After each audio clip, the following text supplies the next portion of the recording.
TV. What's going on, everybody? Thanks for hopping on. We've got Chris, we've got Carla, we've got C Love, and today the topic is about why am I single? So we're streaming on Instagram now. For anybody who wants to hop on and join, make sure to click the link in the bio, and that's how you'll join. But it'll take you to YouTube, and if you're on YouTube, just click the link in the comments, and then you'll be able to join that way. So before we hop in, Carla, can you introduce yourself? Just share a little bit about your page, what you, I guess what you. There's an echo. Where's Hold that on, echo hold coming on. from? That's me. Oh, okay. It's like it's either in my head or it's on there. So yeah, Carla, if you can just share what your page is about, explain Don't Become Roommates. What is that all about, and what is your social media about? Yeah, I am Carla, and I'm on Instagram as Don't Become Roommates 1989. 1989 was the year my husband Paul and I got married. So we're coming up on our 36th anniversary this year. We got married in our early 20s, and we have 11 children. Only 5 are left at home right now. I'm a grandma a couple times over and expecting a new one. And I just really got convicted a couple years ago that we older women have failed the younger generation by not teaching them how to prioritize marriage and finding a mate. And then once they did, help them be successful at it. And not just successful at staying married, because I know a lot of women my age who are still married, but it's not the joyful, wonderful thing that everyone wants. It becomes that they're roommates, raising children together, having their own lives, and they just stick together because it's easier. That's not what's intended, and it's not what has to happen. But we need education. We need sometimes an attitude adjustment, and we need some people who have been there before telling younger people that it can be done and how to do it. And that's what I try to do on my Instagram. I coach some women privately. I actually am the moderator of a very successful private Facebook group for wives and mothers, specifically Catholic ones, that really want to make a change and get their marriage to the next level. And because that's what we're here for. We are not here, ladies and gentlemen, on a long slog to the grave. We are here to have life and have it abundantly. And you can have a joyful marriage in your 50s with a gazillion children and the stresses and difficulties of everyday life. It can be done, but you've got to choose wisely at the beginning. And I think that's what we're talking about here today. Yeah, I think that the key part about just like the goal shouldn't be staying married. Me and my wife are in this group called Cherish right now, and it's talking about cherishing your spouse rather than just loving them. Loving is staying in the boat, staying in the plane that's getting you to the destination, but cherishing is essentially having the plane being served by, all sorts of really good snacks and treats where you're enjoying the journey, not just trying to make it to the end. So that's pretty cool. That and when we joined that group, your name Don't Become Roommates kind of made me think about that. So awesome. Being intentional about it and putting focus and attention on the marital relationship. You would think that's a baseline. You would think that's a foundation. And you would be very surprised, both amongst religious and non-religious people, they don't do it.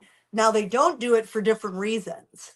The religious side usually prioritizes the children, prioritizes things like homeschooling, prioritizes other goods, but not the good of the marriage, which should always be number one, because that's the best gift you will ever give your children is your rock solid Mhm. marriage. Yeah. Sadly, the secular side doesn't prioritize the relationship because they take that friends with benefits situationship mentality that a lot of young people have today, and they bring that into a marriage, but just with a ring and a piece of paper, and they're still basically two separate people living their own lives with their own stuff, sometimes sharing children, sometimes sharing bills.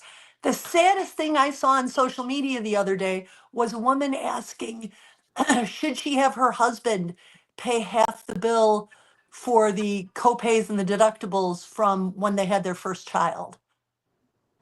Mm. Now, the fact that you're going to social media to ask that is shocking to me. It tells me that they've never discussed anything, that they're still living like, again, a little single in reality, if not named people. That was a ridiculous question. No, no wife of her salt and no husband worth the name would ever have to ask that question. How do we share the hospital bill from our Yeah. child's birth? You Right. gotta, I'm an old woman, guys. I'm late 50s now at this point. 50 is the new Some 30, though. Hey, I'm my dear Italian nonna grandma lived till 103, so I'm about halfway there. Yeah. I still got a lot of time, but there are still things that shock me. Like I've seen a lot, I've talked a lot, I've done a lot. That one shocked me. What are we doing wrong? And I like to talk to the Gen X women who are raising 20 something men and women, right? I'm the older side of Gen X. The younger ones, if they're 50, if they had their first kid at 30, which is later now, that's what we've got. Um, they've got 20-year-olds. What are they teaching these 20-year-olds? You can't let the culture teach them. It's not successful. You've got to teach them. What can you teach? How can you influence them? How can you let them know that the person you marry, whether you're male or female, is the number one determinative fact for happiness for the entire rest of your life. I It's can not believe what that. career you pick. It's not how much money you have. It's not the person you pick to marry, whether you're male or female. This holds true across races, cultures, creeds, and ages. That's the number one determination of how happy you will be for the remainder of your life. And no one's putting any effort into it, and it makes me sad. Mhm. So, C Love or Chris, what are you guys seeing right now in the dating market in out in the open field? Because I've been out of it for a little bit now, Um, as a guy from the outside now, I'm just like, man, it seems like guys have so many options. Everybody's going towards the traditional family thing now on social media. Is that something you guys are seeing? Like, why from a guy's perspective, why is it so hard to find someone that can kind of match what you're trying to look for in a wife? Who wants to go first? Well, so there's a lot of different ways you can kind of go with this. I mean, but like you just said, I think a lot more people are understanding that the person you choose to marry is quite literally the second most biggest decision of your life outside of giving your life to Jesus Christ, right? And like you said, it affects literally the rest of your life. So by default, that puts a lot of pressure on it. You know what I mean? On making that decision. So, I mean, now I see a lot of people, at least in my age bracket, that's kind of getting married, but I see a lot of people that's just not, right?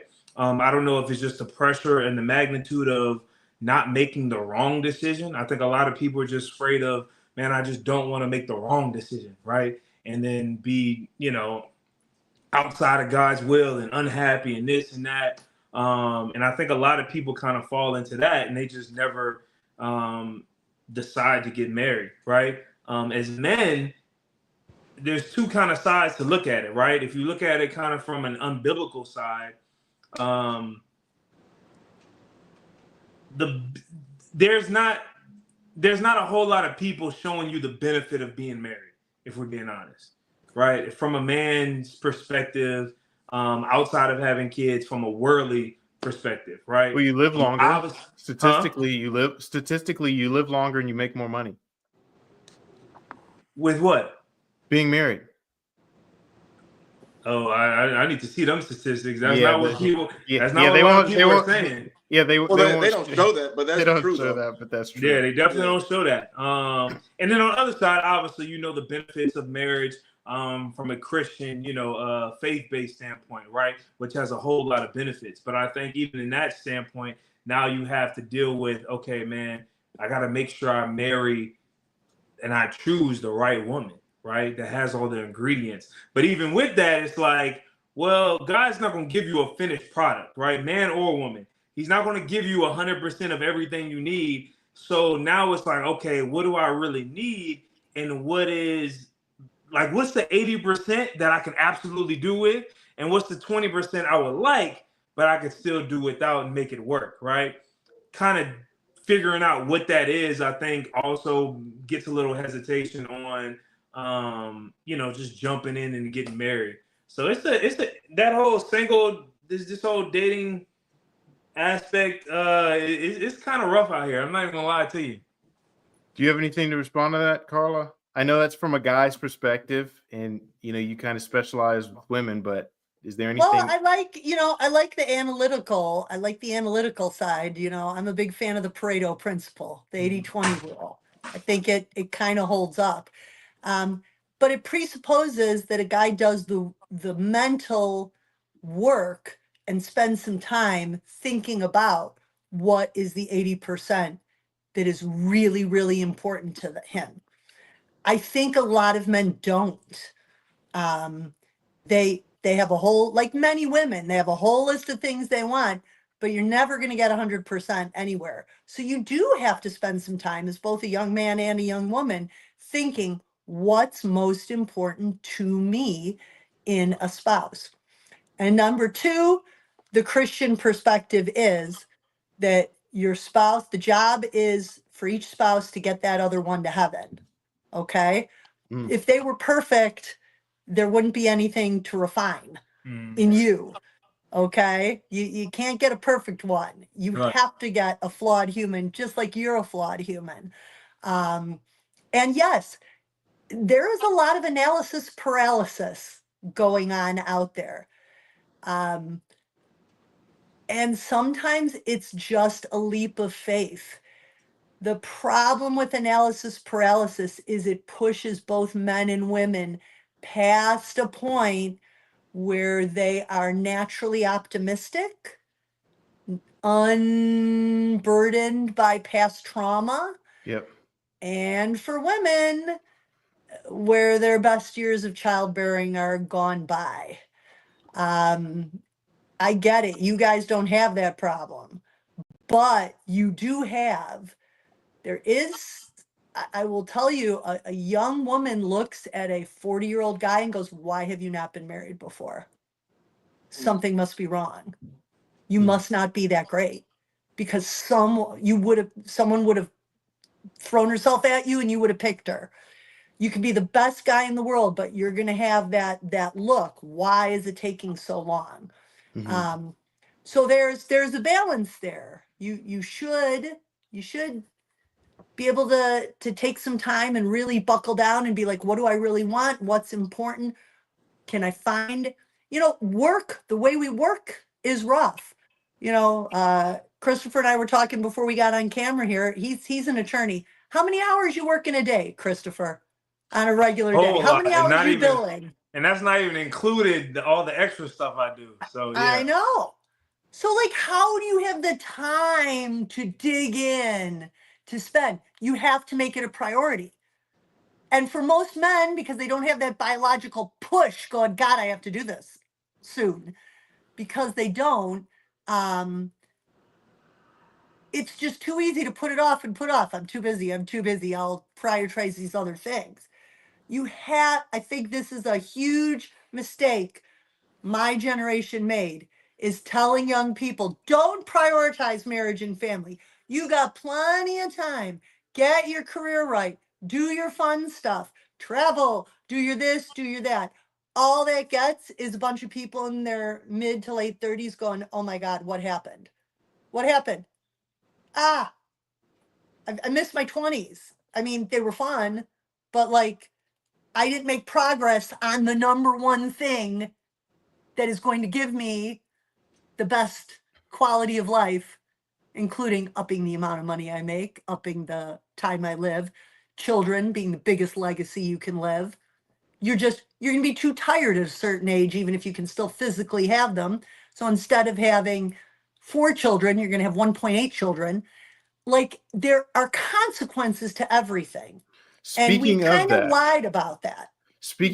Carla, we want to wanted you to get your reaction to a couple videos. One of them is talking about this very topic. Let me pull it up real quick where we can all see it. All right. Carla, you still there? Yep, sorry. Oh, okay. I Child needed me. That's all good. That's more important than this. Okay, so want to get your reaction to this video right here. Let's choose a good layout where you can see what's going on. I should be over all the butterflies, but I'm into you. And baby, even on the worst nights, I'm into you. So for anyone that can't see that, it says life advice. While you're waiting for the right one, don't forget to have fun with all the wrong ones. What's your thought about that? Wrong. 100% wrong. Wrong. You want to Number one. elaborate? Number one. So much trauma comes along with the bad boys. We women are not men. We just don't have flings here and there. There are emotional consequences to giving our psyche and our body away to men who are going to treat them badly, but are a fun, good time.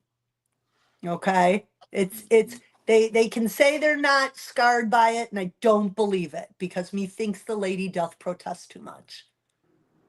The honest ones say that was a stupid way to spend my 20s. I wish I hadn't have done it. That's what the honest ones say. So why would somebody advise someone to do that then? Women my age do it because they missed out on it and they think it was really fun, but they missed it. So they then encourage the younger women to do what they missed. And it's a very toxic sort of thing. Obviously, the culture encourages them to do it because that's more young, beautiful, not ran through girls to enjoy. They don't care what happens to them when they're 30 and 35. They want the pretty ones out there and willing and down for fun. Okay.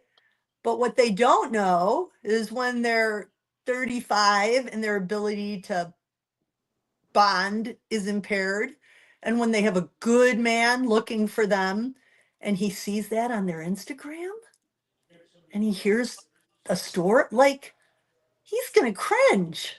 He's just going to cringe. Okay, C Love, Chris, if you saw that, what would you think? Because I know Chris and C Love, you guys both, for anyone that doesn't know, they were both on major reality TV shows. On yours, C Love, yours was on CW, and then Chris, yours was on MTV, right? Mm-hmm. Yeah, and they both made it very far into the show and everything, and so they have a lot of women following them. If you saw somebody that was into you and you were kind of into them, and then they had something like that, you found out that was their mentality, what would you think? Would that change your view of them? And C-Love, you can go ahead and go first if you want. Yeah, I would say certainly, definitely, probably changed my view. Any man wants a woman who he thinks is loyal and isn't gonna like cheat on him. Number one, but also number two. I mean, I think there's something to say about a woman who hasn't been around the block too many times. That might not be popular to say, but I mean it's the truth. And so I think if I did see something like that, yeah, it might be a red flag for me. Why? It just goes back to that, like Because Carla it gives said, you, like, it gives you the ick. yeah, It gives like you Carla, the, that's not what a girl's, but that's like not what the mother of my children's supposed to do. right? I'm not right. saying I agree with it. I No, just gotta push back to some of the questions. It just You gives know? you the ick. Like he can't explain it. He just has a visceral reaction. she used the term used up. I mean, that's where I go. That's where my mind goes. It seems like it's been used up, maybe.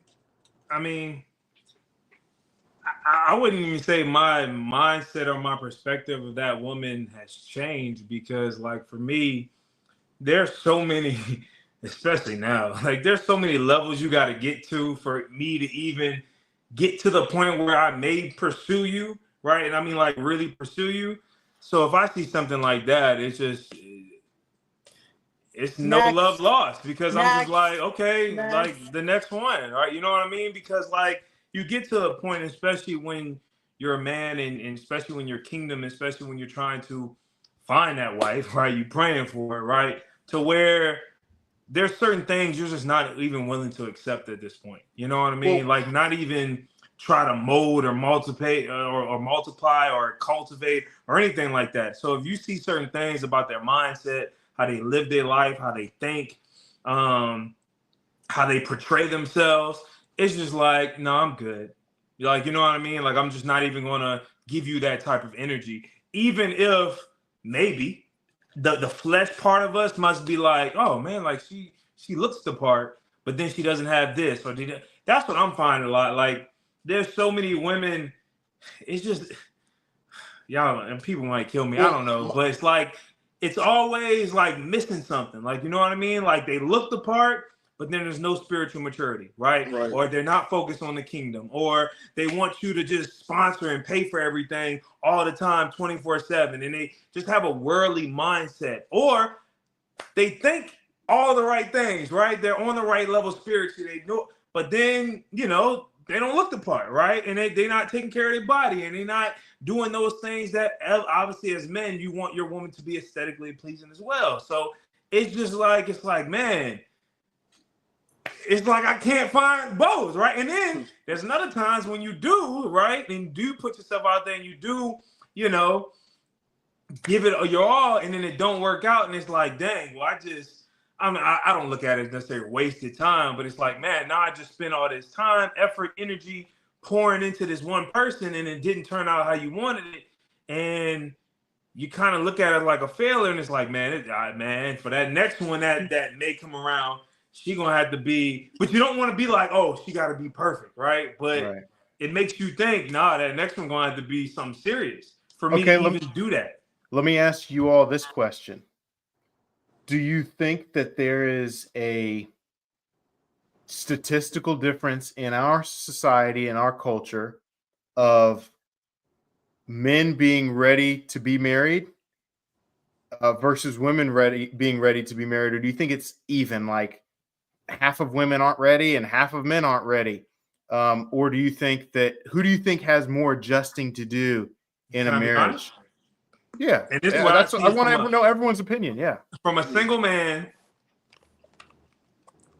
looking at just this generation in general. I would say men, right? I would say men are not ready. I don't think a lot of men, especially my age and younger, have been taught the lessons, the disciplines, the sexual disciplines, the ability to be emotionally intelligent, to communicate right, to lead properly, to cultivate, to have their relationship foundation on God. I feel like a lot of men have not necessarily been taught or done the work to be ready for marriage at a relatively early age, right? Because if I'm being honest, I think I see more women, and this is just from my circle, right, from my perspective, that are a little bit more, obviously nobody's ready, but as ready as you can be for marriage than men are, right? That's just from what I see. I don't know. What you think, C-Love? Yeah, I'm gonna say that's a good question, but I think it's about 50-50, honestly. And I blame it on the culture. It's very fast paced. People Let's are do this busy. then. Let's do this. Let's say within the church culture, would you say there's Okay. more men or women ready? The church culture, probably Yeah. men. Okay. I'd say Why do probably you say men. that? Why do you say that? Because I feel like the church kind of caters to women, and it kind of gives them that whole Disney fantasy thing of Mr. Perfect and finding the right one. And I just believe that men in the church culture are ready, from what I see. Because they're not looking. Their expectations are in more lined up in reality, from what I believe. What you mean by that when you say lined up in reality? I would say they're actually looking for somebody to build with. They're not looking for Mrs. Perfect. And I believe on the other side that women are looking for Mr. Perfect You're saying in the church. In the church, in the church. really? In the church. They're looking for Jesus. I can see how you say that. I can see how you say that. So what do you think? What do you think, Carla? All right, here's I kind of have a two-sided take. Okay. You just got to realize that naturally, in the order of the natural law, women do mature quicker than men. So most 23, 24-year-old women, if they're not, let's say they're raised in the church by a functional family, because I think that's the huge thing. So when a woman is not raised with a dad in the house, all bets are off. Okay. I've seen this with my children's friends so many times. By the way, my oldest son is going to be 33. Okay. So I got a younger 30 son who just got married about 4 years ago. And then I got a 31-year-old son who's single. And then a 26-year-old daughter who's in a serious relationship. Her first serious relationship, she just dated a little bit here and there. And now that was 25, she's got a guy who's about the same age, and they're very serious, and it's lovely. But the women generally, if they're raised properly, they mature a little quicker. So they're going to be ready a little quicker than the guys. The guys are going to take a little time to waffle and do kind of some things. But I will tell you that my son, who's now going to be 33, when he was 25, he said, I'm ready to date for marriage. I want to be married by the time I'm 30. And he, like his mother, is the chattiest guy on the face of the earth. He'll talk to anyone. He would get dates while pumping gas at a gas station. He'd start talking to the girl on the other side of the pump and get a date. And they'd go out, and if they'd have a good time, there'd be date number 2. And usually on date number 2, he'd ask, when do you see yourself getting married? And this is what women in their mid-20s, girl after girl after girl would say, I'm not getting married till I'm like 35. I have things to do. I have a career. I want to travel. I want to have fun. Here was a guy who's like, hey, I don't want to get married tomorrow, but I'd like to be on the path to getting married by the time I'm 30, which is not an unrealistic expectation. And he couldn't find a girl who was interested in doing that in the normal course of events. Even in the church. Even in the church, even the ones he did. He had a couple serious relationships, some girls who said they would be willing to get married in the next couple of years. And again, he had a couple that just didn't work out well, even though they were interested.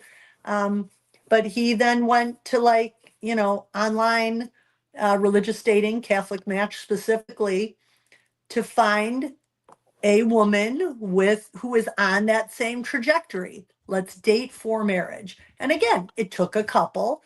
but that's where he found his wife. She was number 3 of a family of 9 children. He's the oldest of my 11, so they kind of bonded over that to start with.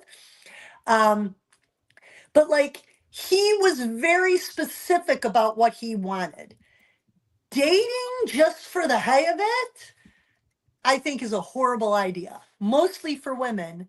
But the problem it is for men seems to me, counselor, to be the problem you're experiencing to some extent. Because if we don't know what we're aiming for, how can we hit it? Right. Mm. We have to know what we're aiming for. To know what it is, we have to know when we want it, and we got to know how to go about getting it. Right. Just dating willy-nilly, blah, blah, blah, like, especially in the modern era, only gets you pain, suffering, and makes you less of a candidate for the next person. I mean, I'm not saying you're out of the running. I know a lot of lovely girls in their 20s who had one, let's say, one serious long relationship. Say it started while they were in college, thought it was going to go somewhere after college, and it didn't. So they spent 5 years with a guy and it didn't work out for whatever reason. That's still a woman you can usually pair bond. Okay. It's this, I'm going to hang out with the party boys while I'm waiting for the wrong one. That's what you got to avoid. If you had a woman who is interested in devoting to one man, that you guys can work with, right? I Mhm. mean, to some extent, you want someone you can customize to yourself, to what's important to you. That's true. Because, That's true. It doesn't, I will say this to a lot of people, that sounds bad. It sounds chauvinistic or sexist It or doesn't, whatever, though. but it does to, I would say, modern ears, it people. does.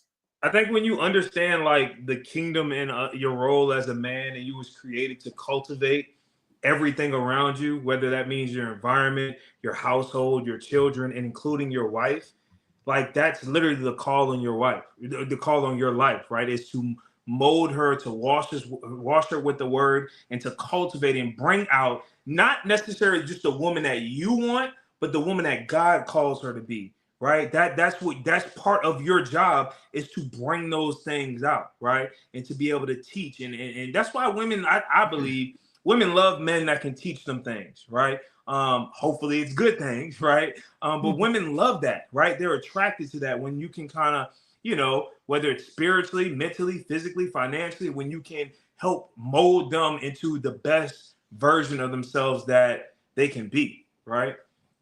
That makes sense. it's And huge. It's huge. A woman, I would say, if you're talking about your 80%, what's non-negotiable, someone who's teachable, moldable, and not just in a grudging way, but in literally an enthusiastic way.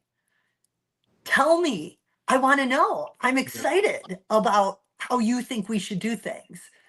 I'm excited about what kind of food you like that I would love to learn to cook for you. I'm excited to follow your lead about this. And that means that is a problem for most modern women, which kind of like makes me super laugh, because like these are the modern women that are like, in an HR office or in an admin job. Like, I went to law school. I'm a practicing attorney. I still submit to my husband. There's no problem doing both, people. You don't do one and not the other, and being the one does not preclude you from doing the other. It's a matter of knowing what we each do best and what we bring to the table in a marriage. Right. How life works in a courtroom is a different thing. Right. You and But it Chris both doesn't know that. stop Yeah. you. Yeah, it So- doesn't stop you from being that woman for him. I would say, Christopher, that like, again, most well-educated men really enjoy an intelligent, well-educated, well-read, well-spoken, can banter with each other, can give as good as she can get kind of girl. Most It's definitely. it's not Yeah. that you guys want doormats. but you Right. want someone who's leadable and teachable about the most important things Yeah. in your life. And can she get behind your mission as Right. opposed to her being a boss babe and everything's all about her? It's the call to die to self as a Christian, number one. And Yeah. we as women are called to do that in a specific way that you guys are not called to. But you're also called to die for us the way Christ died for his Right. church. We're not Literally. called to do that. Right. Literally, right? Literally. So like the whole point is we've tried to make everything the same and that we're all men and women, we are the same, we do that. We are not. We are not interchangeable. God gave us these roles, and by embracing these roles and doing it sooner rather than later, you will get the greatest return over the decades. Let me tell you, I mean, I think you guys are all in your 30s here. And like, man, my husband and I were talking about like, the aches and the pains, and you want to do this, but you're too tired, and you're like, oh, I had so much energy when I was 35, and like, oh, I'm not that. We have a number of children over a number of years. So like our older children saw us in like go-getter mode. Yeah. Right? Now we're at a Mhm. different, and we were in go-getter mode and had no money. Well, now we have some money, Yeah. Yeah. but we're tired. Okay. So my younger children are kind of like, oh, you guys don't do that much anymore. Like, dude, we put in the time. We did. But like we don't have forever. We have to have some urgency Right. to make these decisions that are going to pay dividends, because let me tell you, there's a long time of life between age 50 and like people are living now till they're 90. You're going to have a lot more years in your elder years than you had 18 to 50, right? That like Right. it's shorter. So like So we can't lie to people about that anymore, that they have all the time in the world, because you don't. Mm. so I would say, based on everything you guys said, my experience plus some of what you all said, I would say within the church, and when I say church, I'm just saying Christian, Protestants as well, right? I would say you see more prepared men, because I think most children, I think statistically, come from single parent homes or broken homes, divorced homes. And so, Carla, like your son, he came from a solid home, but I don't know the women that he met in church. Maybe they did, maybe they didn't, that were saying they want to have fun and stuff like that first before they get married. I would say that even a man that comes from a broken home in church, he's still at least going to get messages of, this is how you should treat a woman. You should be willing to die for her. He's at least going to hear that. I don't think that a single mother or broken home woman that goes into church many times is going to hear her role laid out for her, unless there's some intentional women like yourself and some others that I've come across on social media to really pour into their life. Because many times pastors are not going to do that.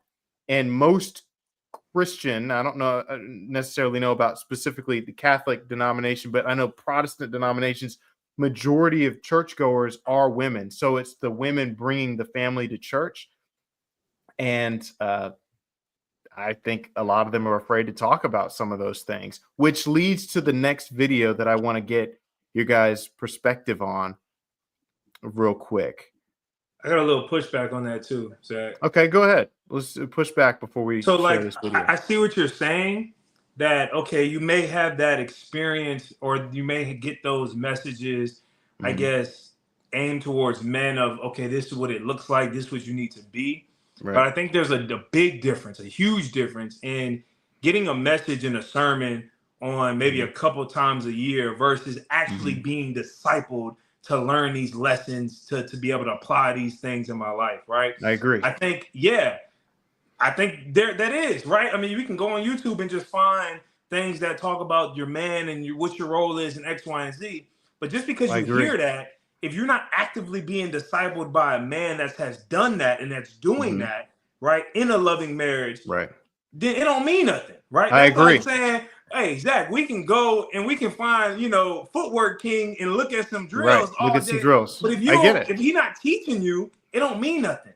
I get Right. it. But here's the difference, Chris. This is what I'm saying. I'm saying, imagine guys have access to Footwork King. Guys have access to sermons. Guys even have access to these things. A lot of these women don't have access to it. And I put the blame on the pastors. I don't put the blame on them. I put the blame on the pastors and the people that are not speaking into their life. And it's even for us, for me and my wife. Carla is a great mentor to my wife. They get along, they have a great time. But I had to find her on the internet and across the country. That's what I'm saying. I'm not saying that guys are taking these messages and just running with them. I'm just saying that the fact that they don't even have access to these solid mentors, even the ones you may think are solid sometimes, have these crazy beliefs. And I'm kind of like, what's going on? Which will lead to this video right here. I'll play it real fast. And I know, Carla, you've got a whole family a whole village to look after. So I'll make this quick and we'll get your thoughts real fast.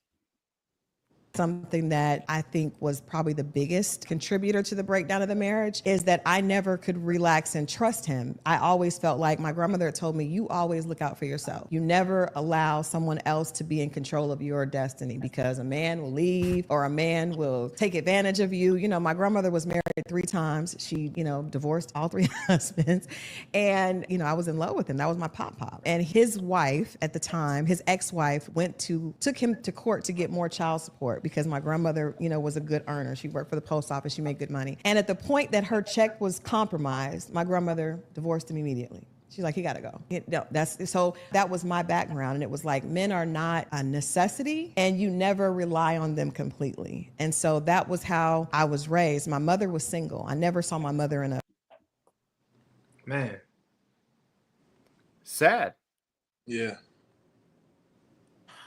Single women keep women single. I don't know if it's misery loves company. I don't know if the water's been poisoned and they think everyone else is going to catch the same. That is so sad to me, that a young woman's optimism and joy at the thought of having a husband got poisoned from the time she was a young girl. Mm. That makes me very sad. And it makes me more determined that divorce is never an answer. Okay?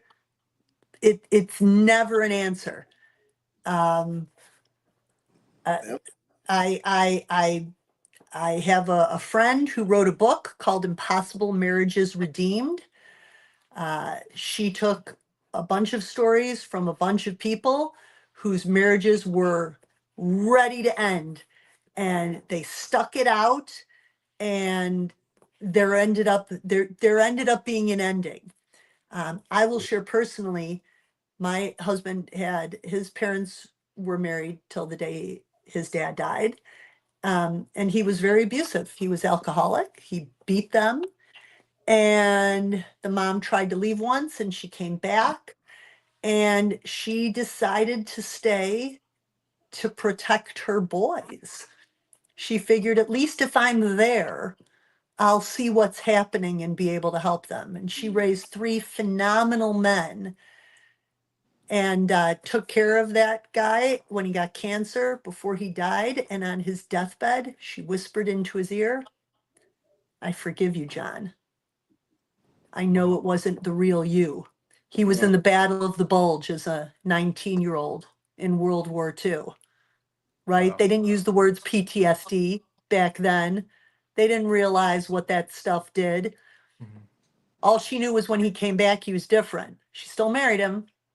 There were severe problems. Now, I'm not telling anyone to, people can separate for a while. due to abuse and other things. But I'm convinced we make vows for a reason. They're for when things are hard.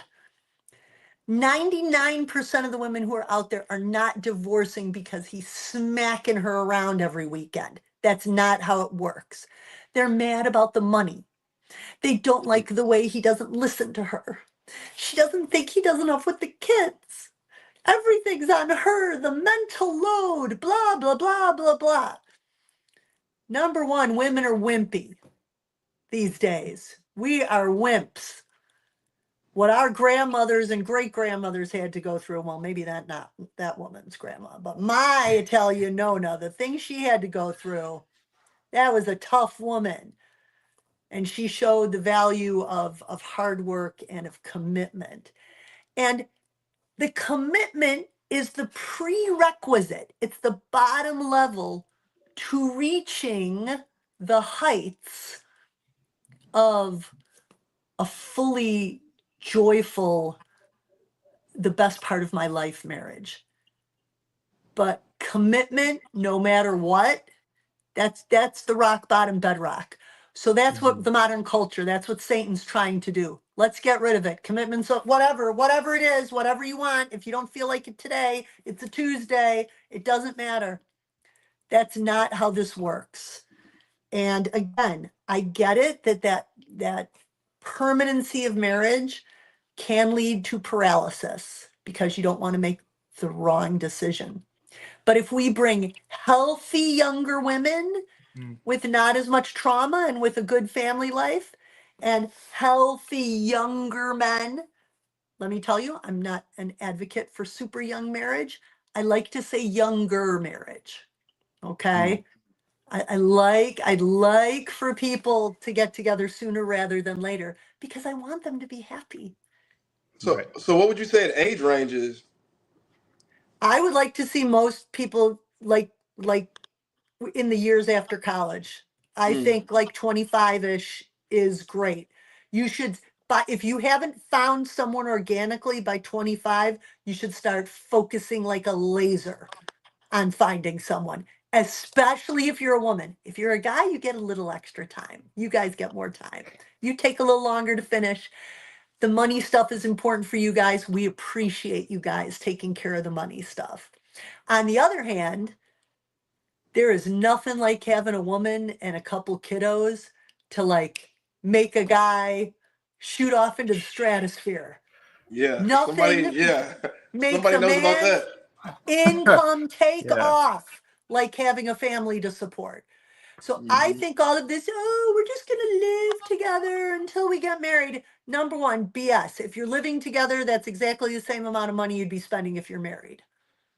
Stop using that for an excuse. Number Yeah. two, you just like, that's an excuse that someone doesn't want to do something. And even if you're not living together and you're in your parents' basement and there's someone, where there's a will, there's a way. When my husband and I got married in 1989 and I was 21 and he was 23 and we were both in law school, Christopher, we were going to law school together. We lived in the crappiest apartment. Yeah. And we didn't, like, we would have to count the change and make sure we had enough change to do laundry. And if we didn't, we'd drive home to his mother's and ask if we could use her washing machine Yep. because we didn't have enough money. Everyone, this was in downtown Chicago, everyone was going out. Thursday happy hours were big in the 80s. They just sort of started and everyone was going out for a happy hour. One of the girls who's going to law school with us was dating Jim Harbaugh, the quarterback for the Bears at the time. And That's he'd crazy. sometimes, Quarterback. yeah, yeah, Yeah. whichever one it was, yeah, whichever Harbaugh. But he'd sometimes come, but like we would literally have to go, do we have $10 in the account? So like we could split a sandwich and each get a drink. Like that's how we were living. And we were happy as clams. And you know what? In 10 years, when we had other financial difficulties, nothing looked that bad because we went through it before. We went Yeah. through worse before and we did it. We got through it together and we did Yeah. it. You guys bond. I had heard an attachment therapist talk about this.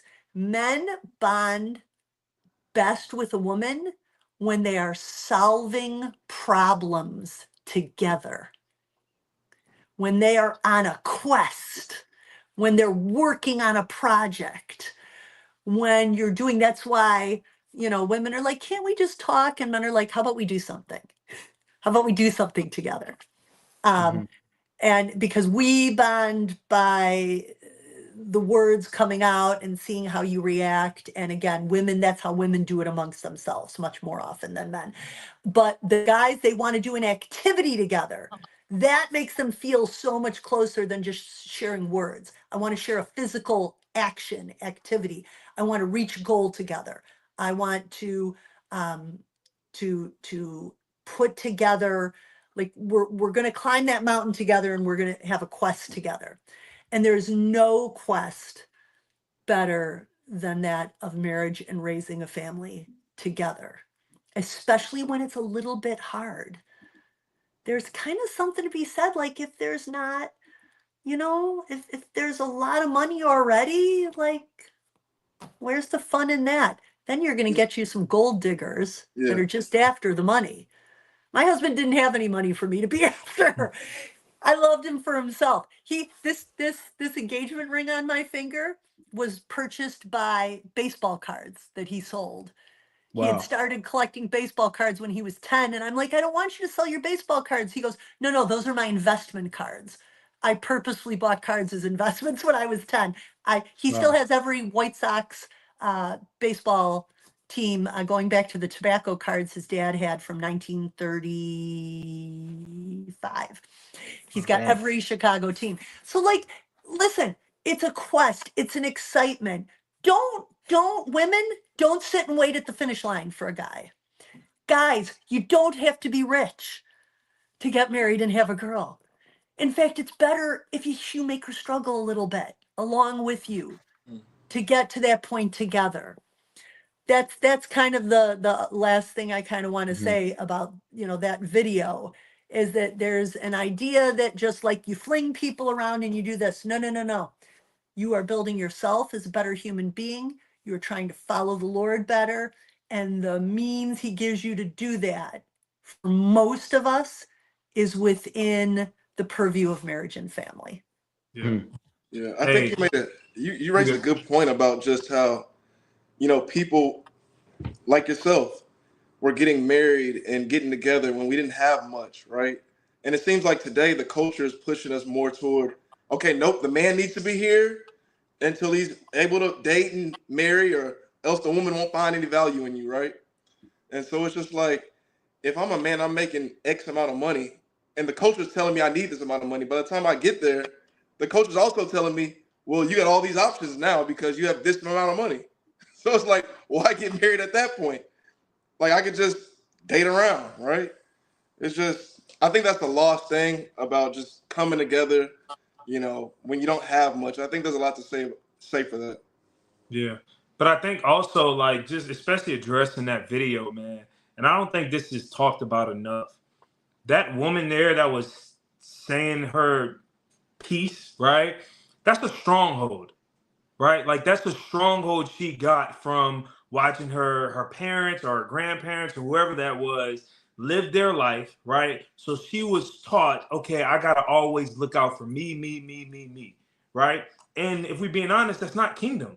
There's nothing about that is kingdom, right? So when you have a stronghold set around your mindset, right? That means when somebody does give you the word, right? The actual word talking about submit to your husband, or y'all are now one in every aspect of your life, or all these different things, you immediately reject it because you spent so many years, whether it was trauma, whether it was past experiences, whether it was your own personal experiences, whether it was the culture, fortifying that mindset, right? That stronghold. So now when God wants you to do it a certain way, you always fighting back at it, right? And I think a lot of times, men and women, right, we've created strongholds in our life that tells us, man, I don't need a man, or I don't need a woman, or this is how it's supposed to be, or this is how I'm supposed to be like this, right?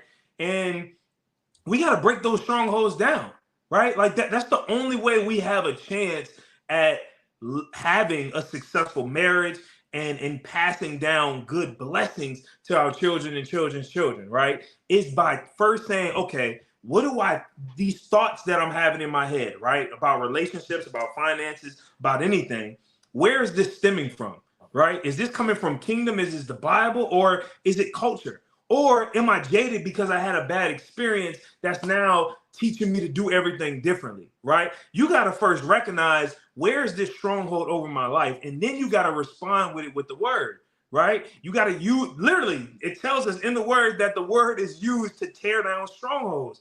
But if you don't use it, like, don't be mad when you're still going through the same cycle over and over and over again. So yeah, your grandmother was married and divorced 3 times, and you're just repeating the cycle because you have that same mindset that she taught you, right? Versus saying, no, God, I'm going to actually do it your way, right? I'm going to try to live my life, have my marriage, do all these things in alignment with the kingdom, right?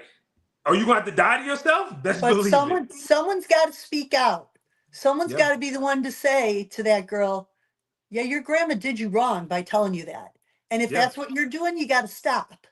And for the current atmosphere is, you can't tell a woman she's doing anything wrong. And you're mean, you're cruel, you're bullying, you're not accepting. We tell men they're doing wrong all the time. It's why you guys are reduced, sadly, to pocketbooks and checkbooks at this time, which I think protection and provision is super important. But you guys are not checkbooks. Okay? Women have reduced men to checkbooks, but you can't tell the woman anything. It is a rare woman that realizes she needs some help to break those past things that she was done wrong, sold wrong. And yeah, I don't think enough pastors say it. Why? I don't know. Eh, Women go to church a lot and they put a lot of money in the collection plate if they don't have anything else in their life, right? Very feminized, very much a feminization of the church. They get their kids there, they get the single women there, they get them all rolling. That's where they come for their social stuff on the weekends. Someone's got to have the guts, and I try to be the one to have the guts to say, no, you're wrong. That's not the way to do it. And it's not going to lead to long-term happiness. And I'm going to say it because I'm old. I don't care anymore. Number 2, I'm going to raise my children differently. And not just in what I tell them, in how I live my life. We have several adopted children with special needs. And you don't have to say anything. You organically show these children that, guess what? There are other people that don't have it as good as you do. And you can't just have a selfish worldview.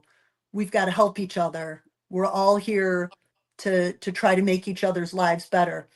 Again, not everyone is meant to have 11 children. Not everyone. However, there's a problem with this 1.8 child mentality where you get one boy and one girl, and there's the prince and the princess, and they get brand new cars when they're 16, and they go to every single thing, and the vacations are this ridiculous blah, blah, blah. And you wonder why you grew a self-entitled little princess brat? If you Yeah. live in a family that's got a bunch of kids where you've got to have structure and there's got to be discipline, and You're not maybe going to you've think it's got all about kids- you. Yeah, it naturally happens. You can do. I have a lot of friends who, I have one friend especially. They have one wonderful son who came very late in life, and they were blessed to have him. And they worked very hard to keep him in around godly people and in the church. They were leaders in their church. They had Wednesday night at their house because they knew he needed other kids around because there was just him. Like we have to be intentional. Giving our kids everything material and stunting them spiritually is going to do no good for the future generations. 100%. Well, Carla, we appreciate you sharing that with people in real life and on here. I know that, like you said, you've got 11 people to go help right now. So, but thank you for taking the time to hop on. And I would love for you to hop on again and talk about the feminine, masculine dynamic too, because that's a whole nother area we haven't really dove into, but you understand it in a way that I don't really understand. So we'd love for you to talk about that as well. I would So love thank to you. talk about that on another one. Usually Thursday nights are a really good night. We don't have volleyball or cheer on Thursday nights. That's usually my at-home night. But yeah, I got to go do some bedtime stuff for some kiddos.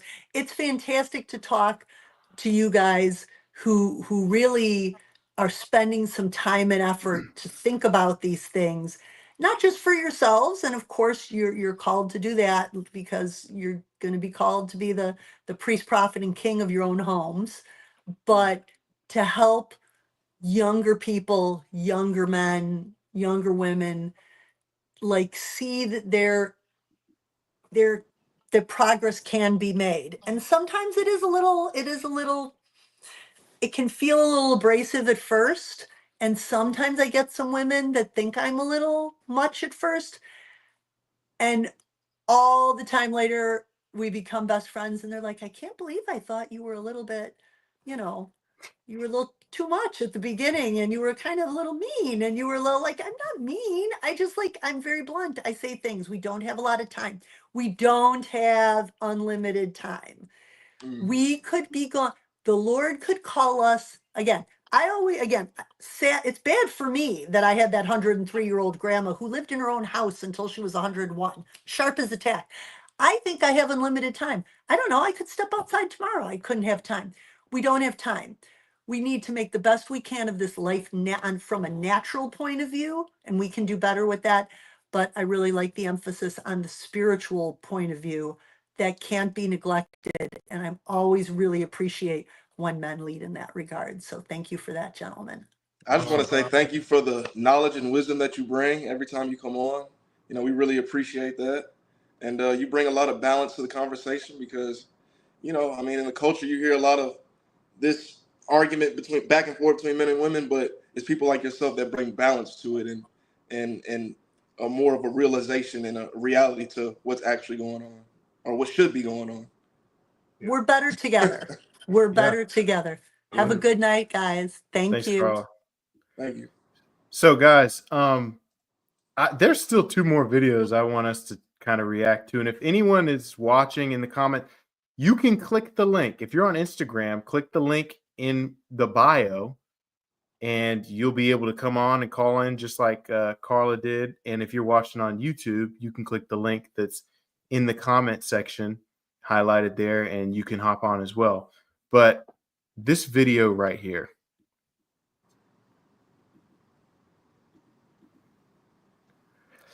I don't know if I should share that one. All right. What's your thoughts on this? Here we go. A man hater, but I'm just saying never have I ever seen a couple break up and I'm like, dang it, she is worse off without him. He was such a catch. Never. And these are just studies I've done, seeing it with my own 2 eyes. I don't know.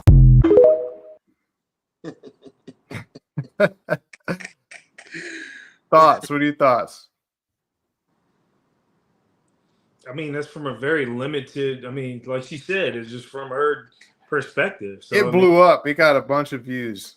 Just because you haven't seen it, that doesn't necessarily mean it doesn't exist, right? I mean, that's just your perspective. I don't know. I mean, that don't even Who do you make think? like. Who do you think is usually? Again, divorce is. I think what Carla said should never be an option. But who do you think, in your opinion, is usually better off after divorce when it comes to having another spouse or in the dating marketplace? Who do you think usually has better chances? I think the man has a better chance. Why? Because usually, let's say you're married and you have 2 or 3 kids. Usually the kids go to who? The wife, right? And most men, they're not going to want to try to take care of 2 or 3 kids. So, I mean, I look at it like that from that perspective. Also, the woman's a lot older probably in most cases. And that's kind of another knock. Men don't really want older women. They usually want younger. And so I think kids and age has a lot to do with it. Yeah, I mean, yeah, I think it depends on where those individuals are spiritually, to be honest.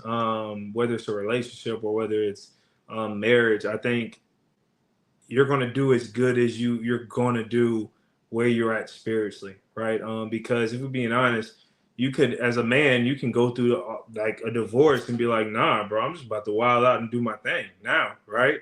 And that don't mean that don't mean you're better off, right? Because Right. now you got money and the resources. Now you can just go, have relations with any and every woman you can. That don't mean you're better off at all, right? So I think it depends on the reason for divorce, right? Who messed up, quote unquote, or who initiated or whatever, but also kind of where you're at spiritually. I think the best indicator of where you're going to, who's gonna, I don't even say be on top, because it really ain't about that at that point, right? But just who's gonna bounce back quicker is kind of Well, going to who do you I guess I'll say it like this, because this is a non-moral question, right? Who do you think is going to have a better option of quality woman or man? A man that has children from a past relationship, or a woman that has children and maybe been in a marriage from a past relationship? I think it depends on the man and woman, right? So, like, Well, generally speaking, or do you think it's pretty much 50-50? well, I honestly believe it really determines on the man and the woman individually, right? Because if this guy is, let's say he's operating on that type of level, right? He got the look, he got the fit, he know how to dress, he's the attorney, he got kids and he's divorced, but he check all the boxes, right? Clearly, he ain't not gonna be missing no Chris. attention So from the basically, women. so basically, he's Chris without having been divorced or Hold on, without How having is he kids. Chris? You said he's an attorney. He's got the look. He's got all these other things. So I just said he had the but look Chris- like, but if a woman, if I'm being honest, if a woman body is banging, she doing this, she doing that, she X, Y, and Z, even if she got 3 kids, I promise you she's not gonna have I promise you she's not gonna have a very difficult time getting men's attention. Wait, Let me say it hold like on, that. hold on. No, men's What? attention is different. Right, but that's where it Men's starts. attention is different. But that's how it starts, right? If you can't get their attention, how you You gonna don't get have to them be to very date? attractive to get a man's attention. Depends on what type of man So you're trying to this is what he's saying. So Chris, you said a man's attention. So she can get his attention, but she's not just looking for a guy's attention. She's looking for a relationship. Same thing. The guy may get a woman's attention, but he's looking for a relationship. Who do you guys think? And again, this is just one of those hypothetical scenarios. You know how I love just random scenarios. Hypothetically, who do you think would have the better chance at having a serious relationship with the quality of person that they're looking for? Like, do you think, I'll say it like this. Do you think that a guy having 3 children lowers his score in women's eyes as much as a woman having 3 children lowers her score in men's eyes? Or do you think depending on it's the about the age, same? yes, it's definitely the woman, depending on their age. Depends on the Right. age. Would Because you say if they're older or older younger? guy, I think it's a little more expected for them to have kids, right? Like if you're talking to a guy that's 45, I think most women would assume he probably has a kid. Yeah. So it would basically be like Carla said about they would most likely wonder, why doesn't this guy have any Right, children exactly. and stuff like that? No, that's a good point. But I think on general, obviously, like if we talking, let's just say 30, right? If we talking 30 and a woman has 3 kids, it's going to be more challenging to find a man that's going to be like, yeah, I'm willing to jump in that, right? And to assume that role than a man having 3 kids. To be honest, most women I know not going to touch that either with a man with 3 kids at 30. But Well, still, do you think women are more okay being a stepmom or men are more okay being a stepdad? What do you think, C-Love, too? I'm curious your I thoughts. think a woman is more okay with being a stepmom. Number one, usually, like I said, the kids don't stay with the dad. That's number one, right? So it'll be like a visitation thing, like every couple of weeks, right? Number two, let's just be honest, like as men, like men don't have an inclination to want to take care and raise somebody else's children. Like that's just how it is. You can take it back to nature, right? With lions. When a lion takes over, he's not raising anybody else's cubs. He's only raising his own. The cubs that are there are getting eaten. That's the truth. But do as you think far- that's changing the older we get because we're seeing more people with children in the dating scene? Like if we're being honest, I mean, we're in our 30s. Yeah, there's more. How many women you know that don't have a kid? Right. So the older you get, yeah, I would agree. The older you get as a man, you'll have to be more willing to conceive the fact that you're probably going to end up with someone that has a child, right? Like the likelihood is going up the older you get. Yeah. Unless you just date 10 years younger than you. Right. So, yeah, but So let me. I don't know. Speaking of that, I'm looking for this. Looking for this. Would you date video. a woman with a child, Me? Chris? I mean, you're married, Zach. I would. Right. I would. Me and my wife we went on a date last night. I mean, last week, and she has You guys swinging? she has two children. Y'all swinging? He said they swinging, huh? He tried to make a I joke. didn't know y'all was No. swinging. It was good. It was a good joke. It was a good joke. I set myself up for it. You did. I did. But I think it just depends, honestly, see, love. I mean, man, like my initial reaction, but like you said, the older I get, you kind of have to at least consider it.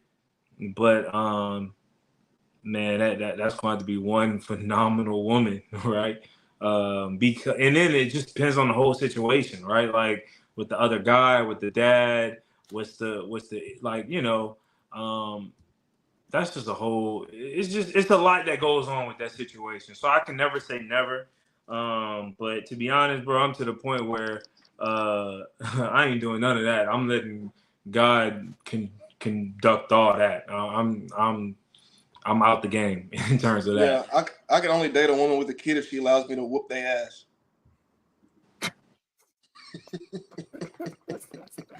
If I can't whoop that child's ass, wait, I'm no, not- you've got to explain that. If No, you're 'cause- if you're the stepdad, what do you mean by that? Yeah, You if should I'm be the able to stepdad- discipline the child. If I'm gonna be the stepdad and I have to help support this child, pay for this child, support you, and I have to play daddy, how can I play daddy without the discipline side of it? It don't make Yeah. sense. So Okay. I need the license to be able to handle the discipline how I want to handle it in my house. Okay. If I can't do that, then we probably don't need to be together. So then, what's your thoughts on this? There's a little bit of a different situation. A lot different of a situation. But we've seen this before. I want to see you guys' reactions and let's talk about it. Son now. Okay. This is my son now. You ain't been here. You need to leave. You ain't been here. This is my son now. Come on, Keisha. You really make yourself look bad right now. You making yourself look bad right now. You got a nigga look bad around my son. Bro, you doing bro, hold on. Bro, you doing it in front of your son. But you doing this in front of him though. Come holler at me over here. Come holler at you about what? What's up? What happened? What's up? Bro, hey King. You ain't been here. What you mean? Who the bitch? You ain't been here. You tripping. You coming up here after how long? You ain't even picking the After phone up. how I'm trying long? to talk to my Look son. at his Happy face. birthday. He barely remembers you. And he said, what's up to me? He know God, you not taking King out of here. I promise you that. You're not doing this to him.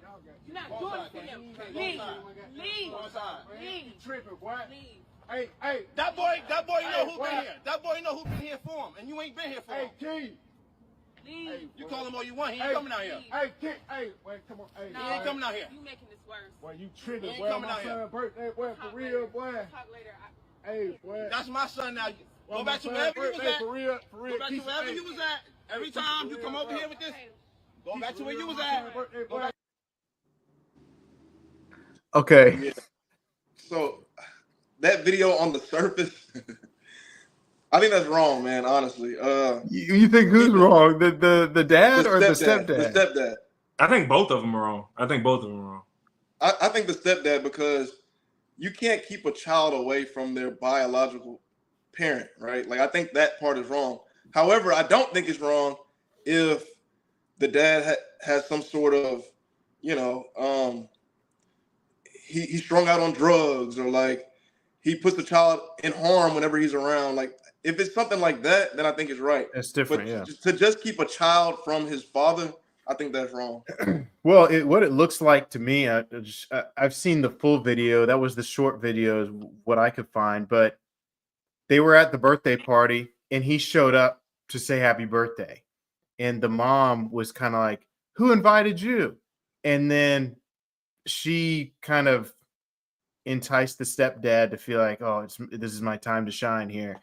And then it seemed like he was doing too much with the "this is my family now" and all of that. When at the end of the video, I wish I had the full video. I'm gonna find the full video. I'm gonna try to find the full video real quick.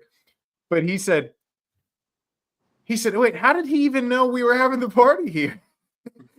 And then he said, "Because she called me a week ago and said it, and we were talking on the phone." And he said, "Wait, how did he know? How did he know?"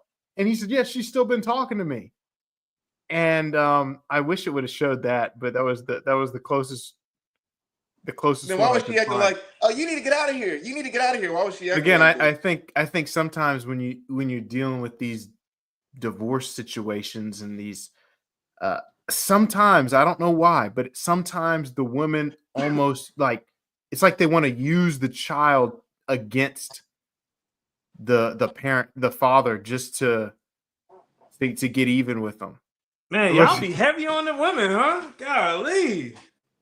Yeah, Is that she's not still- true?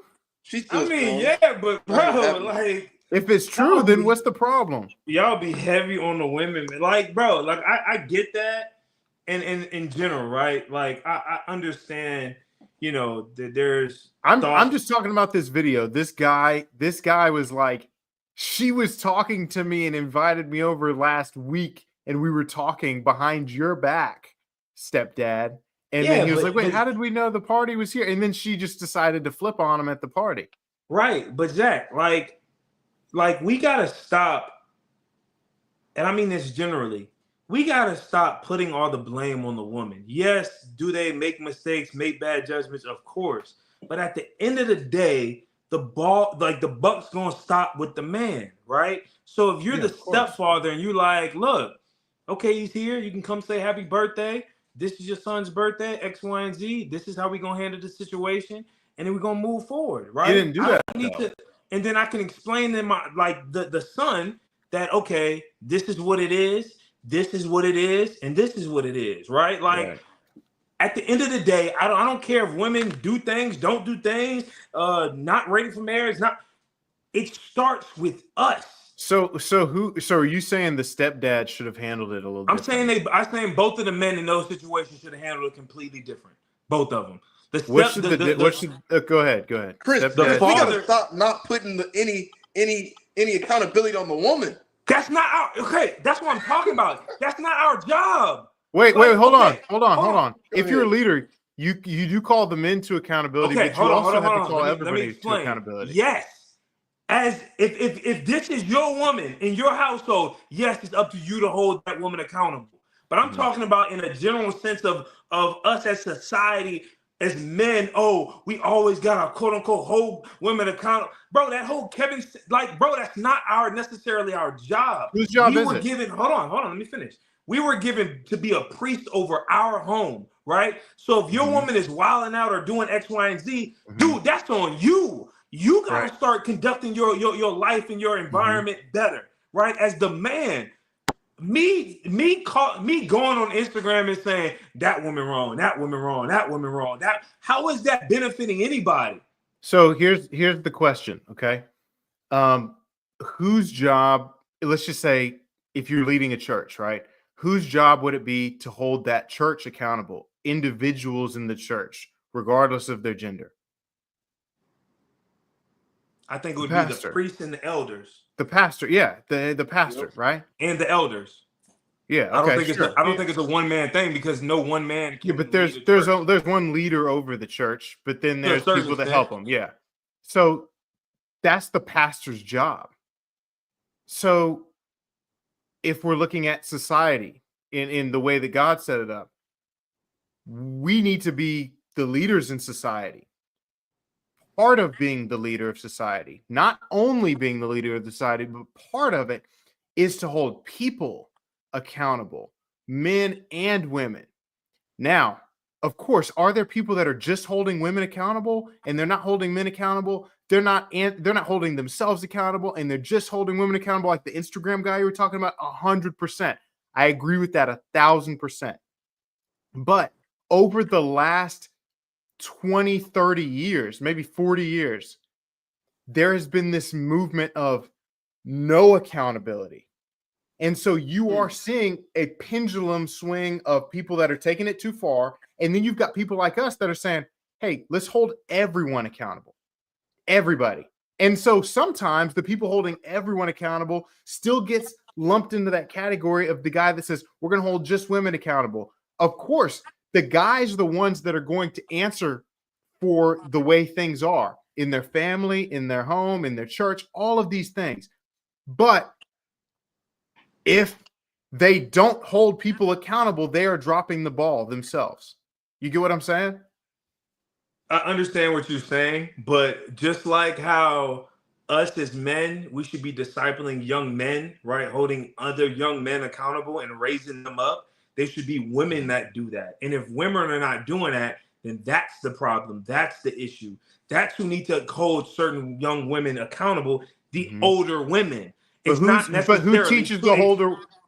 Yes, but as a society, who leads the society? Even in a woman's Bible study group, there's the pastor over it that set the certain women above them to set them in place. If there's no one even setting certain women in those areas, no one even doing any of that, or even saying, hey, we need older women to hold these women accountable, then the guy is not doing his part.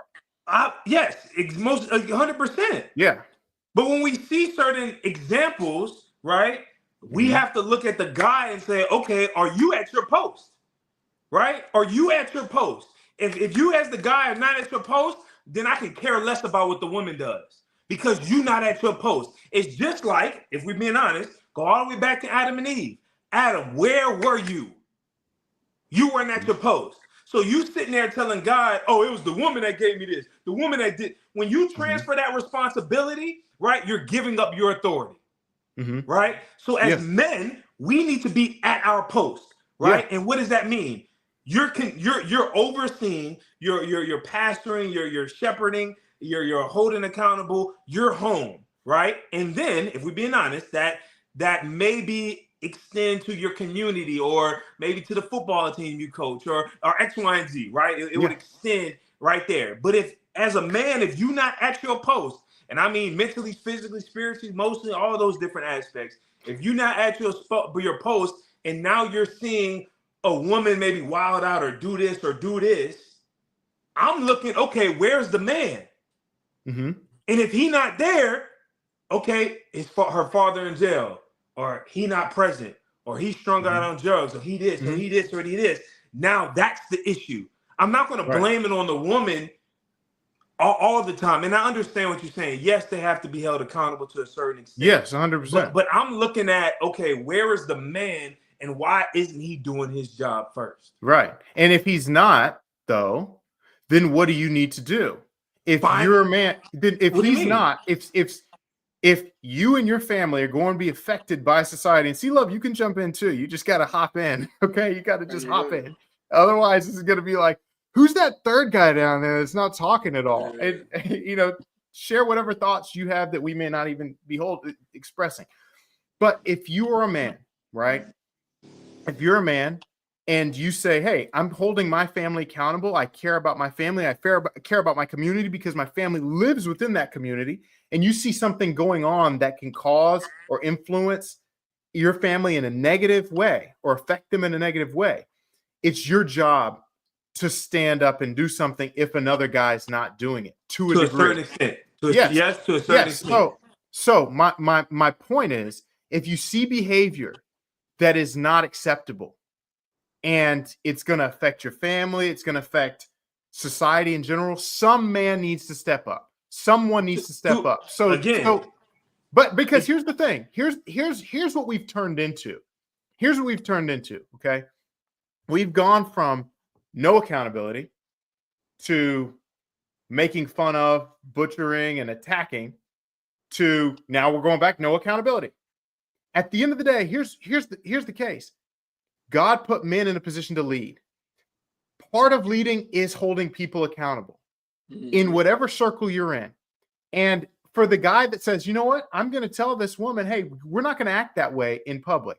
In the same way that you would tell a young man if you were, if you felt like you were able to, to a certain extent. There's some people you'd probably be like, hey, I'm walking away from this situation, right? Well, no. With women as well. And here's another point, too. When it comes to grown women, adults we should hold adults accountable for their actions. I can see if this was like a teenager or something like that, then you could ask, okay, where's her dad at? Where's the men in her life? But grown people make their own decisions, right? So why are we not able to hold grown women accountable? And I think, I can answer that. I think part of the reason is because men and women need to be treated differently. I agree with that. And they need to be held to different standards. And men need to be talked to in a different way than women need to be talked to. I agree with that. The problem is that doesn't mean women need to be treated the same as children. The way you treat children is you understand there are some truths that they cannot accept yet because they're children. They're not adults. So I don't tell my child everything that's true in the world. With a woman, an adult female, she should be able to accept truths. You don't deliver it to her maybe in the same way that you would a man, but the idea that you've got to withhold the truth from her is a problem. That doesn't work in any society if you want things to go well. That doesn't work for men. It doesn't work for women. And it's like what Carla was saying earlier about you can't tell women, not everybody, but you can't tell them anything that they need to change without them jumping and attacking you, because the rest of their life, the prior generation of men and women and older women told them lies and said, you're perfect just the way you are. And if anyone says anything otherwise, it's their problem, not yours.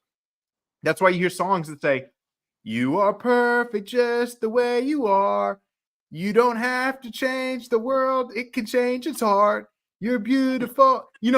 It's the world can literally change to make you comfortable, but you don't have to change a thing. You're perfect just the way you are. And that's a lie. And here's the thing, you are right.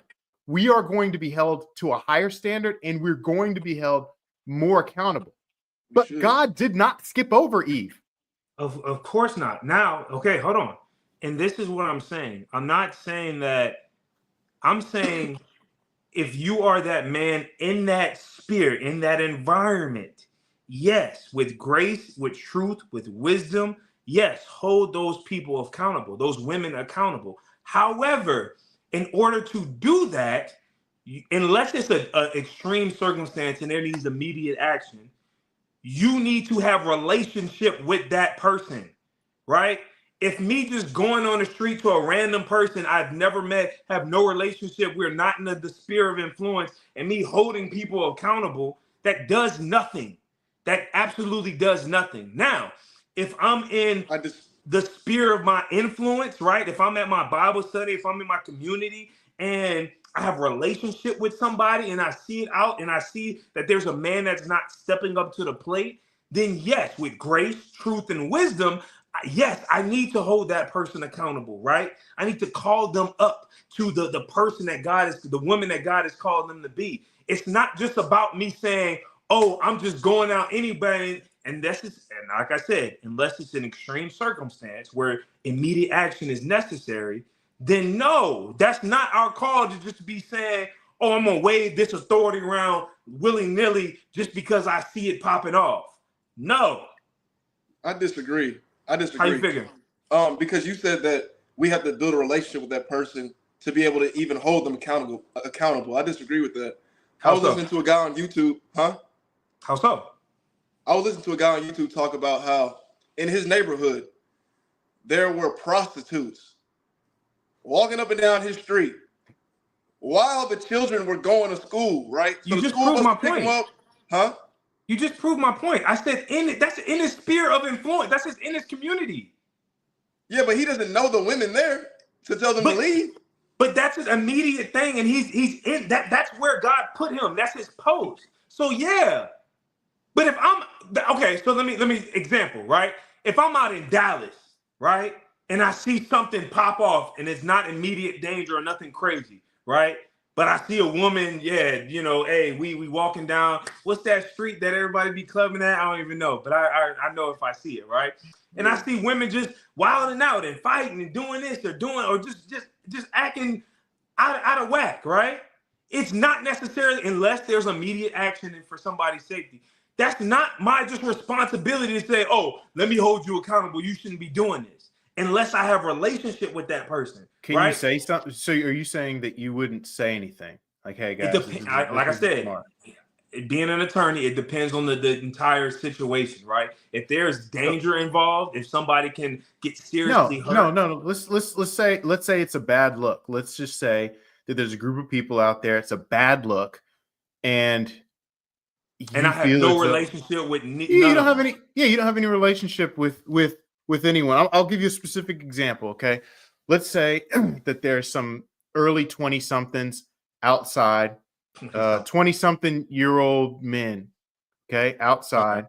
and then there's a girl that's maybe walking out of a club or something like that, and then they're like calling her names and saying some profanity at her or something, and then they're not touching her. There's no threat. They're not going to harm her, but they're making fun of her, and then they kind of go about their way. Would you call those guys out and tell them to stop, or would you say, "Hey, this isn't my sphere of influence, and I don't know these guys, so I'm not going to say anything"? Again, like I said, if I'm analyzing the situation, I feel like she could be a chance in danger. I'm gonna come up to the side. Obviously, if I ain't got a woman myself, right, then I'm gonna come up to the side of her and I may walk her to her car, right, just to make sure that she's safe. But okay, but you're not going to tell the guys, "Hey, stop! Don't say that." No, but my presence, they will do that. So you think it would be? You think that? So would part of the thing you would try to do would be to stop the guys from saying that? To a certain extent. Okay, but that's not your sphere. You don't know them. Right. But like I said, that's to be honest, that's a kind of an extreme circumstance that may need immediate action. That may need immediate action for her safety. But no, I'm saying in this scenario, you know that there is no threat. You know that nothing's going to happen. They're just calling her names, saying she looks goofy, and then that's it. I mean, you don't really know that, but yeah, okay. If that's the case, if I absolutely or know, let's say this. Let's say there's a white guy walking downtown, and with another white guy. He's got a MAGA hat on, and then there's a black woman or black man walking down the street, and he's like, "I'm a Christian, and God doesn't love y'all." And then he keeps walking. What are you gonna say? Are you gonna say anything to that guy? Are you gonna say, "Hey, man, shut up"? You know, don't. Or he calls him the N-word or something like that. Are you gonna say anything? You're gonna step up, stand up for them. Or are you going to say, "This isn't my sphere of influence. I'm not going to say anything"? I wouldn't say anything. Okay. Well, that's where you and I are different. I would say something. Hold on. Why would I, for somebody, like if somebody want to act out of kingdom, whether they're Christian or not, bro, you're not about to trick me. I'm going to use wisdom. You're not about to trick me out of my position. Like you. But how is saying, but bro. I would argue that you saying something is being in your position. No, but even if somebody with a MAGA hat, whatever, if they call me the N-word, bro, that's not going to get me messed up. What if they have a BLM hat and they call you the N-word? I'm not going to punch in the face. I'm not going to respond. Bro, this is kingdom mindset. I'm not thinking like that. So you can quote unquote disrespect me, but I'm going to go about my day. You're not affecting me. I know who I am. No. I'm saying that kingdom mindset, from my understanding, is standing up for the less fortunate. Okay. Again, like you said they were just walking by and said, "Oh, God doesn't love you." I don't necessarily count that as less fortunate. You just go See, about your business and keep walking. okay. Well, I would say in that situation, I'd say, well, you don't speak for the God of the Bible because he does love that person. Because one thing God seems to hate a lot in the Bible is being misrepresented. So I would call it out, just like Jesus would call it out. And I don't if that's think there's what God anything is putting in your heart to do that. That's great. right Now, but I guess and if you wanna my main point though is that a lot of Christians have this idea that if you don't know someone, it's ineffective and it's not going to I've ever never- change did not anyone's say that. heart. No, I'm not If you- saying you're saying. No, I'm not saying you're saying that. I'm not saying you're saying that. I'm saying for anyone listening, there's a lot of Christians that have this idea, and I know you've heard it, Chris. And I know C Love, you've heard it too, where it's like, well, if you don't build there's a format of how you like get through to somebody. You have to build a relationship first. You've got to know them. You've got to love them. You've got to hear their story, and then you share the truth, and then that's what changes people. I don't think that's accurate all the time because in the Bible we see plenty of people that get just called out right then, and you don't know how God's going to use it. I'm not saying that way is the only way to work. I'm just saying I don't want us to be marking people off as you're not doing things the right way. You're not doing things God's way because you didn't build a relationship with them first. That's all I'm saying. Zach, think about the lady at the well. Jesus didn't know her, but he called her out, right? One, he did know her. Okay, if we want to get technical, yes, he did know her. He literally told her what she did her whole life. So yeah, he did know her. But my point is, But not only that, look at how he did it. right. Right? Right, I but think look how that's John the something- Baptist did it. So hold on. I'm gonna say this: if you a man and you watching this and you like, oh, I got. Wait, why did you put man in parentheses? No, I'm just saying, if you're the man and you watching this and you like, man, I got to put in my knight in shining armor and go represent the cool. But best believe you better have been skilled, prepared, and have learned, especially listening to the Holy Spirit and learning how to relay and communicate certain messages, right? Because if you talking just out of your neck with not using wisdom and knowledge and grace and truth, bro, you're not doing it right. You're not doing it right. I think a lot of times we just think, oh, because I got good intentions of holding people accountable, but you're not exercising wisdom and grace and truth. Wait, define. What do you mean by You keep saying exercising wisdom, grace, and truth. Look what Jesus. What do you mean by that? What do I mean by that? Look how Yeah. Jesus interacted, talked with, sat people down, loved people, but still administered grace and truth at the same time. Look how Jesus lived his life. He never did right? that to the Pharisees. I would argue he did it to the Pharisees sometimes. He would be clever. He would also say, okay, he would make them think. He would now obviously they didn't receive it well. But he where did still when did he say, okay, I'm going to sit down with you outside of Nicodemus? When did he say, I'm going to sit down with you and hear your story? And I didn't say I'm not meaning literally sit down with you. I'm talking about he's administered grace and truth as he communicates his, I don't want to say perspective, as he communicates the truth. Yeah. Right. He doesn't. But where just was go the and truth say, for them? I mean, where was the What? grace? Where was the grace for them though? Where was the what? Like, where was the grace as we define it, as what we're calling grace? Where was the grace for them? What do you mean? As we Like- define it? Like you know how sometimes we define grace as the grace is, making sure you say it in a way that someone can really understand and that they really receive it well. No, I don't think that's grace. Okay, I good. think- Good. I'm just making sure we're on the same page. No, yeah, I don't think that's necessarily grace. I would say Okay. that aspect on how you communicate it is more wisdom, right? So you're saying in a way that someone comprehends what you're saying. Right. Effective communication. It even says in the Bible, be as gentle as doves, but wise as serpents, right? So you gotta know Innocent as doves. innocent as doves, as wise as serpents, right? So when you go and you're operating in certain environments or situations, you got to use wisdom. Okay, how do I communicate this effectively, right? Not allowing the situation to blow up or to pop off or whatever the case may be, but still say, okay, this is the truth. I'm not watering it down. I'm not changing it. I'm holding them accountable. I'm doing. That's funny, bro. Me and a friend, I'm gonna say a friend, right? Y'all know who it is. But me and a friend, we had a literally discussion the other day, right? And he was like, bro, like I gotta hold people accountable because they out here, they doing they getting domestic abuse charges and X, Y, and Z and yada yada yada. I gotta get on their behind. He didn't use that word. He used a whole bunch of words that they would resonate with them, right? And he was like, yeah, man, my intention is there. I'm trying to X, Y, and Z, and I feel like God is calling me to do X, Y, and Z. And I was like, but when you use this language and you use it and you administer the truth in this way, are you representing Christ when you do that, right? So you got to learn, how do I hold somebody accountable, be stern with that, but still use it with grace and wisdom to where I'm still representing Christ, right? But at a certain point, don't you think that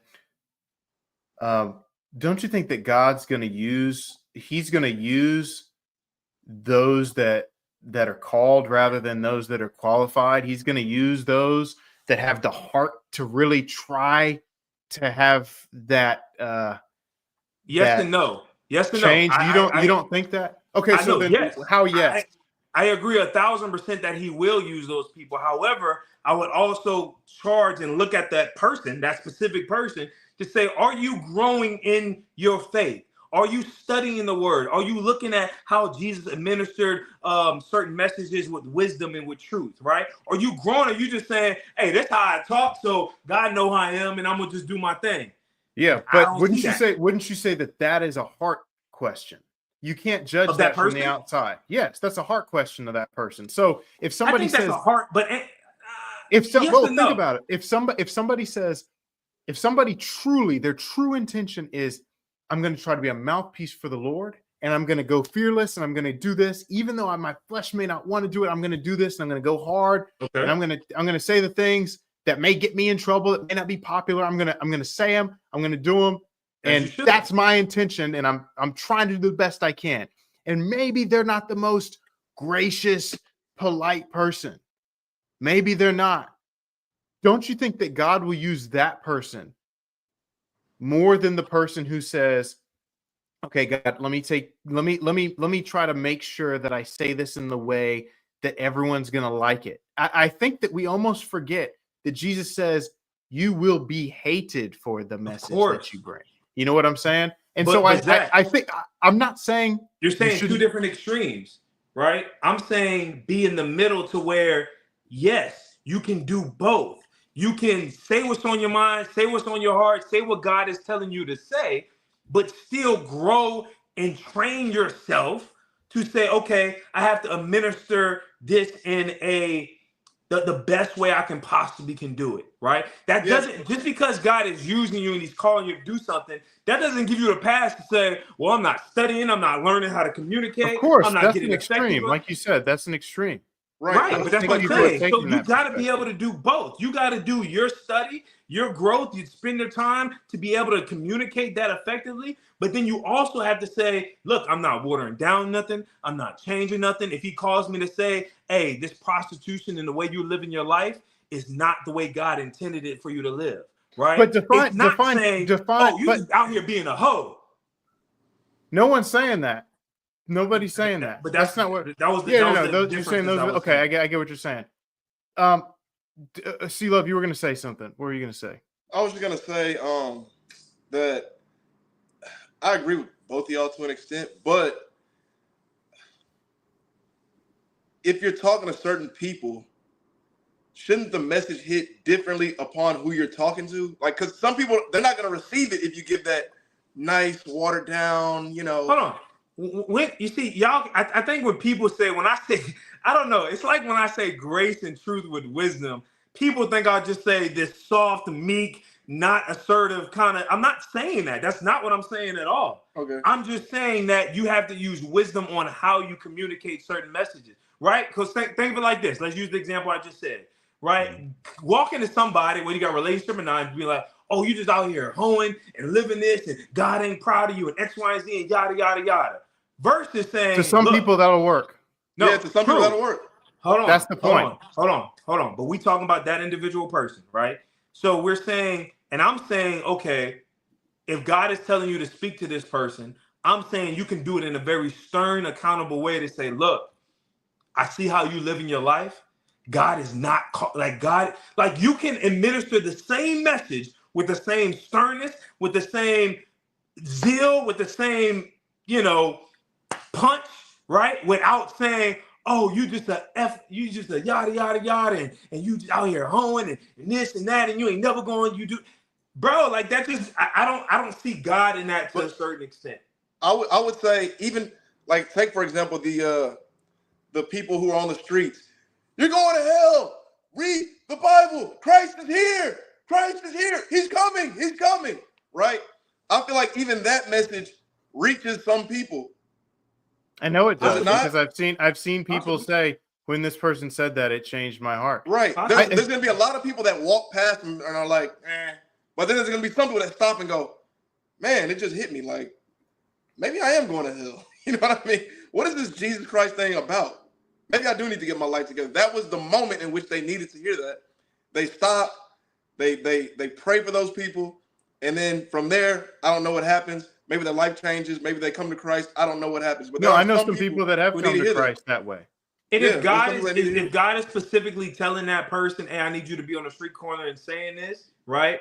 Then Well, that person what if God- needs to. But what? Go ahead. Then that person needs to believe that, like you just said, if some people has been changed, God's already been doing a work in that person. So when they see that, when they hear that message, it all comes full circle, right? Yes. Right. And then I would also challenge that person. Okay, cool. Like that's great. Who you discipling? In Well, real those time, people. Those right? people. 'Cause are you? That's what. That's all I just quite. But here's but it's just like Paul said, one waters, one plants the seed, but God's the one that grows. But we're So all at the called end of the day- we're all called to and make so- disciples, though. So yeah, he made a disciple. Did so he? that yes, so that Did he? person, yes, Yeah. that What's a person, disciple? a follower of Jesus. That person never. There are going to be some people in heaven. I guarantee you this. There will be some people in heaven that will say, "I am here because that person planted the seed." And if that person didn't plant the seed, Of course. well, because Jesus, and he used that person that was Right. yelling on the street corner to plant the seed. If that course. person didn't do it, no one else would have gotten through to me. The person who said, "Oh, let me hear your life story. Hey, let me get to know you. Let's have fellowship together." There are some people that are not reachable that way. Speaking of which, I'm gonna bring this video up. I want to know your thoughts on this video. We've seen this before, but let's get your thoughts. You've been Let's looking everyone that get up your this thoughts whole on this time. video. Let's get this quick video, and then we'll wrap it up. And if anybody wants to join, real quick, click the link that's in the comment section, and you'll be able to join and hop on, and we can bring you on so you can share your thoughts before we hop off. And anybody who's on Instagram, click the link in the bio, and then you'll be able to hop on as well. But here's the video. Let's take a look at it. Tell me what you think. There was a young man in Calvary. His name was Ben. And I was running a youth group. I was there for a few years. And he was a nice kid, but he was one of those kids that was always he's a real smart aleck. Was a bright kid, which didn't help things, right? Made him more dangerous. And we were outside one day at youth group, and he was just trying to push my buttons, and he was just, kind of not taking the Lord serious. And I walked over to him, and I went, bam! I punched him in the chest as hard as I crumpled the kid. I just crumpled him. And I leaned over and I said, Ben, when are you going to stop playing games with God? I led that man to the Lord right there.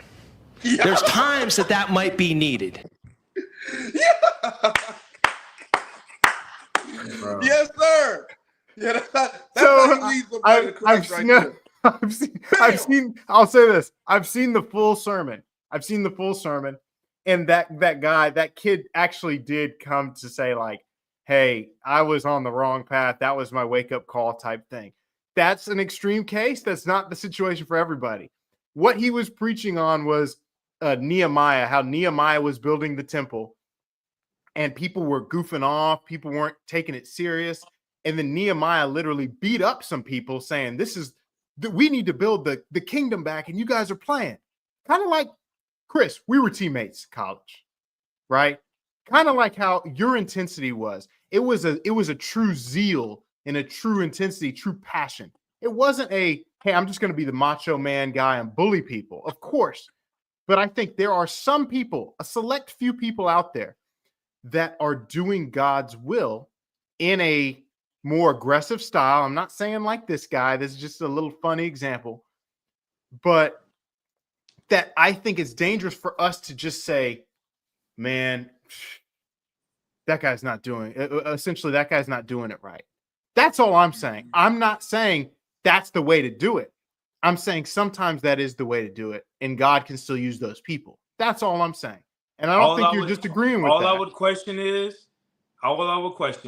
and obviously I wouldn't know, that's between him and God. Are you saying with this video? Yeah. Did God tell you to punch the guy in the face? Or was it your ego? Was it your frustration? Was it your anger? Was it your pride that caused you to do that? That's all I would question, right? Because if God told you to do something, hey, obviously do it, right? But that's what I would ask that person, just to say, is God, and the only person knows you and God. Is God telling you to do it this way? Or is it your pride, ego, or you want to do something? I don't know. Is it anything else? And only that person knows. That's all I was saying. So yes, what do you love. That's Could this stuff work? Possibly. Wait, let's hear C-Love's. I want to hear C-Love's perspective on that video, on that specific video. What do you think too, C-Love? I agree with what you said, Zach. That's an extreme case, punching somebody in the chest. Extreme. Very, very extreme. But however, I would challenge the causation that Chris was talking about, right? I'm not sure if it really matters if it led him to Christ. Now, maybe it might matter going forward. Would you try that on somebody else? Would you try that on Zach or you and get the same result? I don't know, right? But in that case, I don't really think the causation matters because the goal was accomplished. Man, I don't know if I. Oh, sorry, I had to adjust. I don't know if I plug in my. I don't know if I necessarily agree with that to a certain extent, because just because the intentions is there, that it justifies the means to a certain extent. I don't know, right? Because just like me and the other guy that was talking, right? If you cussing at this person 24/7, and just because you use a Bible verse, are you representing Christ? I don't know, man. Well, so what are your thoughts on Nehemiah? When Nehemiah did it, do you think Nehemiah was? Look, like I said, if God is telling somebody to do it, it never said God told him to do that. It just said he just did it, and it never really said if God approved too. So to your point, never really said if God approved. Well, but maybe. do we? I mean, so maybe. But Nehemiah ain't the standard. Jesus is. I never seen Jesus do it. Right. Well, I saw Jesus flip over tables and things like that. I never seen him punch somebody in the chest and say, "Oh, come to Christ." Exactly. Right. You're right. Well, we saw him make a whip and drive people out. So maybe he whipped a couple people. Yes. He probably whipped a couple I people. agree. So maybe this guy should have made a whip instead of punch the guy in the chest, right? I might argue that whip is probably worse. I mean, obviously, we don't have record of, he hit somebody in the face with it, or he hit, what I mean? You get hit with that whip. That's if you got hit with the whip. I don't know, man. Yeah. I don't know. Obviously, that part is, we don't know that part, right? We don't know. But Nehemiah ain't the standard Jesus is, right? And when I look at how Jesus lived his life, right, and I don't say this in a meek sense, he's always administered, whether it's sinners, whether it's people, his spirit influence, and his spirit is obviously everybody, right? He would administer grace, truth, and wisdom all at the same time with relationship to the person, right? He didn't always have a relationship to the person outside of the fact that he created them. Well, yeah, that's why he could do that. That's what makes Jesus, right? Right. However, but some of the people that he said, like John the Baptist, he said he's the greatest prophet, greatest human example that we can actually even maybe live up to, which he said he's the greatest of ever born of a woman, right? He didn't build relationships with people. I guess my whole thing is this. Again, I don't know if this is what you're saying. I don't think this is what you're saying, but I don't think we need to constantly question and condemn the people that are just straight calling stuff out that doesn't sound like how we imagine Jesus did it, especially if we know there are prophets that God approved of, that God said this guy's doing good things, if they're doing it that way. You get what I'm saying? Mm-hmm. I'm just saying we just got to be careful calling it out. Again, I'll say this. I would say the opposite too, right? I said they got to be careful of calling it out too. Calling what out? Whatever they're calling out, right? So I guess, yeah, sure. Yeah. Jesus said, be careful how you judge, because that same standard of judgment will be be held so against you. Making So I agree. If you're making a whole profile of like building yourself up and just saying you're wrong, you're wrong, you're wrong, you're wrong, you're wrong, you're wrong, whether God is telling you that's on you, right? Well, only you and God knows. But I would question, like, what is that person for that person? What are you doing that's discipling people and bringing them to that place, right? How are you conducting that, right? Because yes, cool. If God's telling you to do that, look, then that's what you do, right? But if that's what you're doing and you're not doing all the other stuff too, I'm coming into question like, man, I don't know. Is it you or is it God? Chris, you said that person delivering the message, they need to be careful, right? Everybody needs to be careful, but yeah. Well, I would say even to we need to deliver the message like Jesus. Jesus got killed. Wait, hold on, pause. Why do you say it in such a wimpy He got killed for his message. So it's like, does it matter how I deliver it? Wait, why do you say it in such a wimpy way though? What do you mean a wimpy way? I'm not saying saying like, oh, you're gonna deliver it like Jesus. Why do you say that like that's a bad way? Because that's what you're making it seem like. That is I'm not saying it's a wimpy way. Let's start there. I'm not saying it's a wimpy way. The way you said it, okay. But the way that you're forming your argument makes it seem like it's a more softer way than anything else we've talked about. So okay, hold on. This is what I'll say to bring it together real quick. This is what I'll say to bring it together. My issue, I think what Chris is saying is check your heart before you check other people. Is that essentially what you're saying, Chris? Check your heart before you check others, right? And I think that's what Jesus taught. And how? And how? Check your heart and before you check others and how you check others. So both. Yeah. I don't think there's a problem with that. I don't think C Love sees a problem with that either. I think where it becomes tricky in our world, in our culture, is we base how well someone delivered a message based on how the person responded. And I don't think that should be the standard of how well a message was given, which is why I think C Love was bringing in the fact that they crucified Jesus. So, for example, someone gives a go ahead. So my only question is, and I'm saying in a general sense, right? We talking just a teacher and a student kind of relationship. Whose responsibility is for the student to receive the message? The student. 100%. Jesus said, the Bible says, work out your own salvation in fear and trembling. It's not the messenger's job. My salvation is not the messenger's responsibility. Right. All you're doing is being obedient. You're just relaying the message. Yes. It's one, even the messenger, it ain't you that's saving people at all, right? It's the Holy Spirit, right? That's 100%. Doing the work. My question is, if you are a teacher, right, it's your responsibility to, C Love, you a teacher, right? It's your responsibility to study, to meditate, to relay the message in a type of way that the students are capable of receiving it, right? Does that mean some people you may not be stern with, some people you may have given more in a softer, subtle way? Possibly, right? But it's your responsibility to use wisdom and knowledge and how to relay that certain message, right? Right. And I agree with you. I agree with you on that. And that comes with me knowing my students. But when it comes but when it comes to Christ and his message, I'm trying to save people, right? It's not always an individual, I know this person, I know that person. Now that can happen with the people that I know, with my friends, family, those people. But total strangers, sometimes you don't have the opportunity to take the time to get to know them and relay the message and sit down, meet me at Starbucks, let's do a Bible study. We don't have time for that, right? So that's why I Okay. made the point earlier that the street preacher, he's out. So let me ask you this. preaching I the just want to message. ask you this. Yes, let me ask you this. Because you're saying, oh, we don't have the time for that, right? And we talking about us individual lives, right? Because clearly I don't think God is, I mean, we're not on the corner street preaching, right?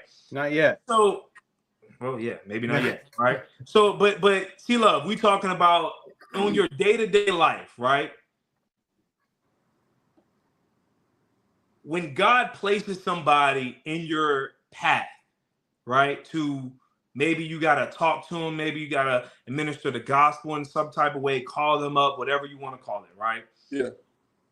You do, to a certain extent, have time to, whether you know them prior or have a great relationship or anything, you do have time to sit down, hear them out, listen to them, administer the grace, truth, and wisdom all in that moment. Now, do you have the 10 hours to do that? Possibly not. I'm not saying that, right?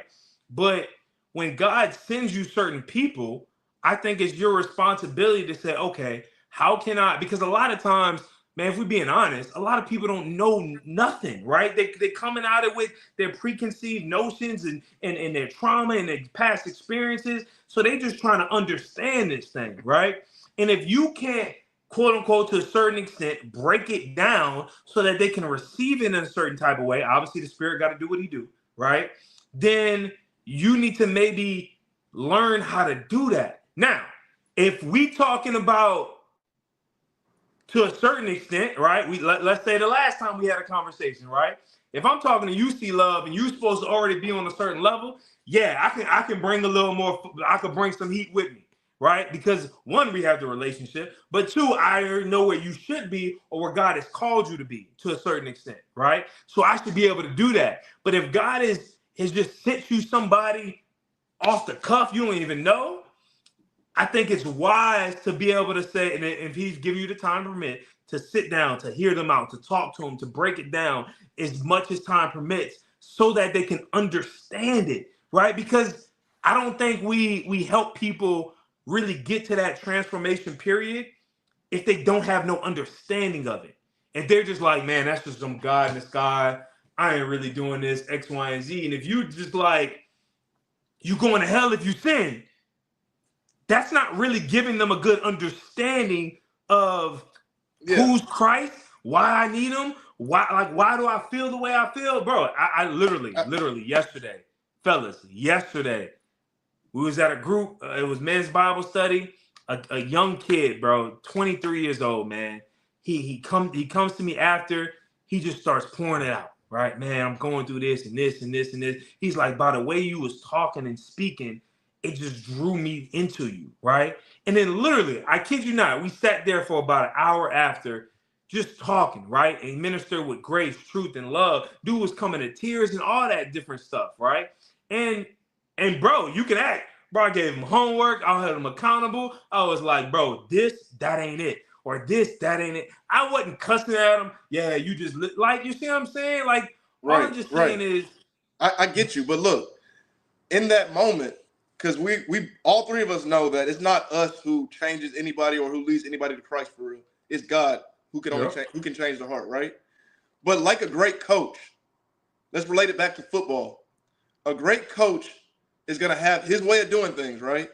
He might be the one that's very hard on you, cursing, but if he can see that that's not getting through to you, he'll go back and say, you know what? This doesn't work on C-Love. Let me come back to C-Love and talk to him like this, right? But he's going to do it his way the first time and then change it up. Well, I would say this. I would say this too. I was about to say, isn't it wise to know to use the wisdom before saying I'm gonna do it my way? But I think the main thing is this. Here's what Paul said. We're all members of the body of Christ. The hand can't say to the eye, you're not an eye, you're not a hand, so you don't belong. And that's all I'm saying. I'm not disagreeing. I think, Chris, that situation you shared is great. I think that's great. I think that's what a hand or an ear or an eye or whatever specific part, that's how you do it. But the elbow may function differently. That's true. And we can't just say because the elbow functions differently, it needs to be a little more like an eye. There are some people that will only come because of that. Right. Otis Leverett, trainer, master NFL trainer, trained multiple athletes, WNBA, NFL, NBA, basketball, WNBA, D1 colleges, Heisman Trophy winner, everything, right?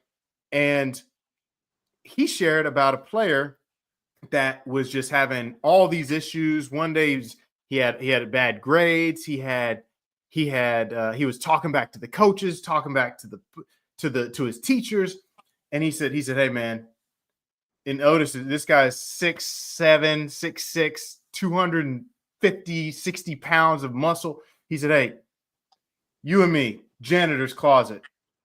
And he said, we just rearranged the whole closet. And this is a high school kid. He said, we rearranged the whole closet. And he said, some people that you got to give them the right hand of fellowship. That's the only way that some people will come to know. That's the only way some people will come to know. I'm not saying that's the prescription for the most. I'm not saying that's the prescription for everybody, but that player's in the NFL now. And he asked Otis to come to his game. And he shared that exact story. And he said, Coach, I would not be here if it wasn't for you and that situation. So Yeah, I wouldn't be here that, if it wasn't for you. I feel like Otis had a relationship with him before he did that. Yeah, and then some players he didn't have a relationship with and he's done it with, and then he got the relationship later. Well, Chris, even going back to your story, there are some kids that you could have had that same interaction with, and then they would have got nothing from it, right? And okay, and that's on the Holy Spirit. Like I said, that's not my job. Right. That's kind of the point I'm making is, and that's the point Zach's making. Is there different ways of going about doing something that can be successful? And there is no one size fits all, right? I agree. There is. I'll even say this. I'll even say, Chris, most situations, I'll even give you this. I'll say most situations are like what you said. That's how you reach most people. The way you're saying, 100%. I'm saying there's some extreme cases. Now let's say this.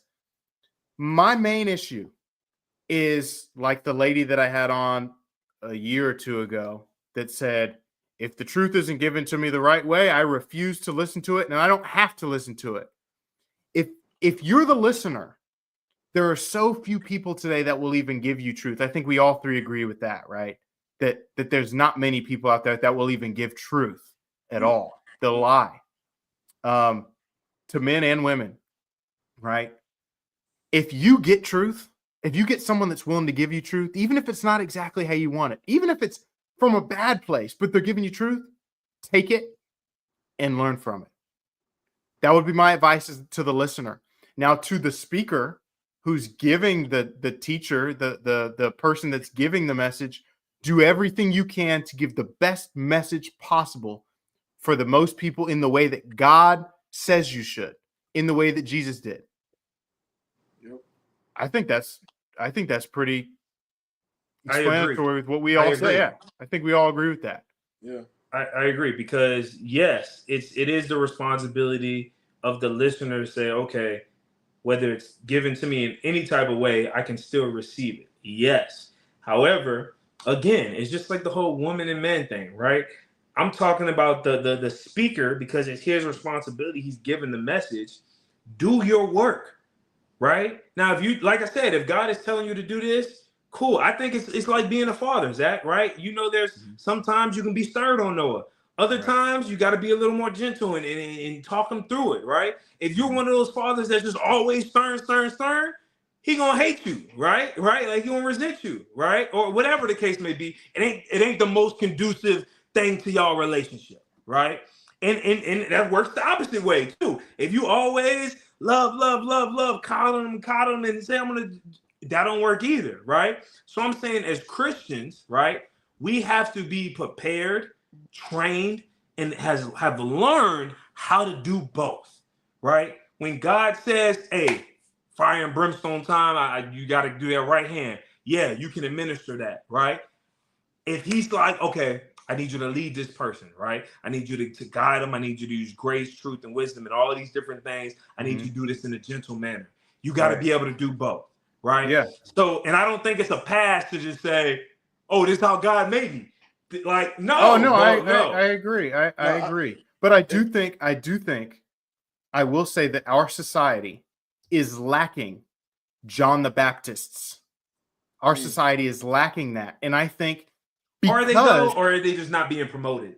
no. I think they're lacking it, and I think the people that I think when we do see some, our society kind of says no, that's not how you do it. The street preacher type, because that's what What John I'm the saying, Baptist was. like, but if it's like if it's a true John the Baptist, I mean, obviously we're just using him. Okay. Like, as long as we're not ranking that based on, are they popping up? Like, are they blowing up? Right? Yeah. Because I believe there I'm could not be a ranking- lot of I'm not- John I'm the not- Baptist preachers out there. I'm not ranking it on that either. I'm Okay. saying that our society even in the Christian circles doesn't usually suggest that at all. It almost suggests against it.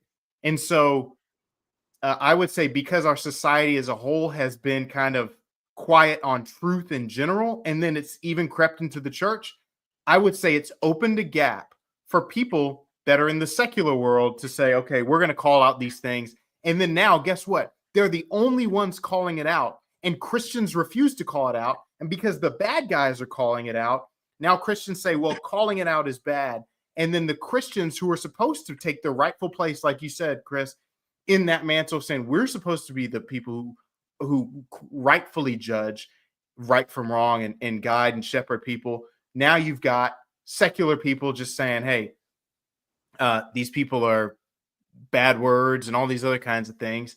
And they're filling a gap that the church should have been in. And I think that's why we're seeing a lot of that, kind of what you were addressing before, Chris, the Instagram, you're terrible, you're terrible, you're terrible. They're telling the truth. It is truth. But it's not the proper person saying it because the church has left that gap open for those people to just take the place. And so I think this all comes back full circle to the point of we've got to do our part in where we have God's given us dominion, and then we can expand it from there as we grow in wisdom, as we grow in grace, as we grow in knowledge, and as we grow in courage. And I think, unfortunately, that last one, even the church will push back against that last one sometimes. And so we need to make sure that we walk that fine line. Yeah, and I agree with what you said earlier, Zach, about how we need to do it in the way that God has for us to go about doing it, right? I can give you an example. As a teacher, I remember my first year, they told me I need to come in stern and be hard on them and not smile and do all this, right? Man, I remember that first week I tried that, and it was hell, bro. It was just hell. Like, I couldn't even keep it up because I'm not that type of person, right? So it's like, from that point on, I went about, you know what? Instead of just trying to act like this hard A word, I'm just going to do it my way, how I naturally am. I'm kind of cool, but, I could be stern at times, right? So I did it my way, and I got a lot better results. So I think we should just do it the way that we've been blessed to do it, right? What's in us. We don't have to fake it or try to do it another way. So I want to say this because I think this is a perfect example where we get an opportunity right now, and I think all three of us can answer this a little bit. There is a comment on Instagram that says, "What kind of Christians are you guys? I am an atheist right now, but an ex-Latter-day Saint, and I like to follow the morals of a Christian in my life as a good example." I would say that we would all consider ourselves followers of Christ for a simple answer to that question. Would you guys agree with that? Yeah. And if you don't mind, click the link in the bio and then join us real quick. very briefly. We're about to hop off. We'll give you like 5 minutes, and then maybe we can help you with any questions that you may have.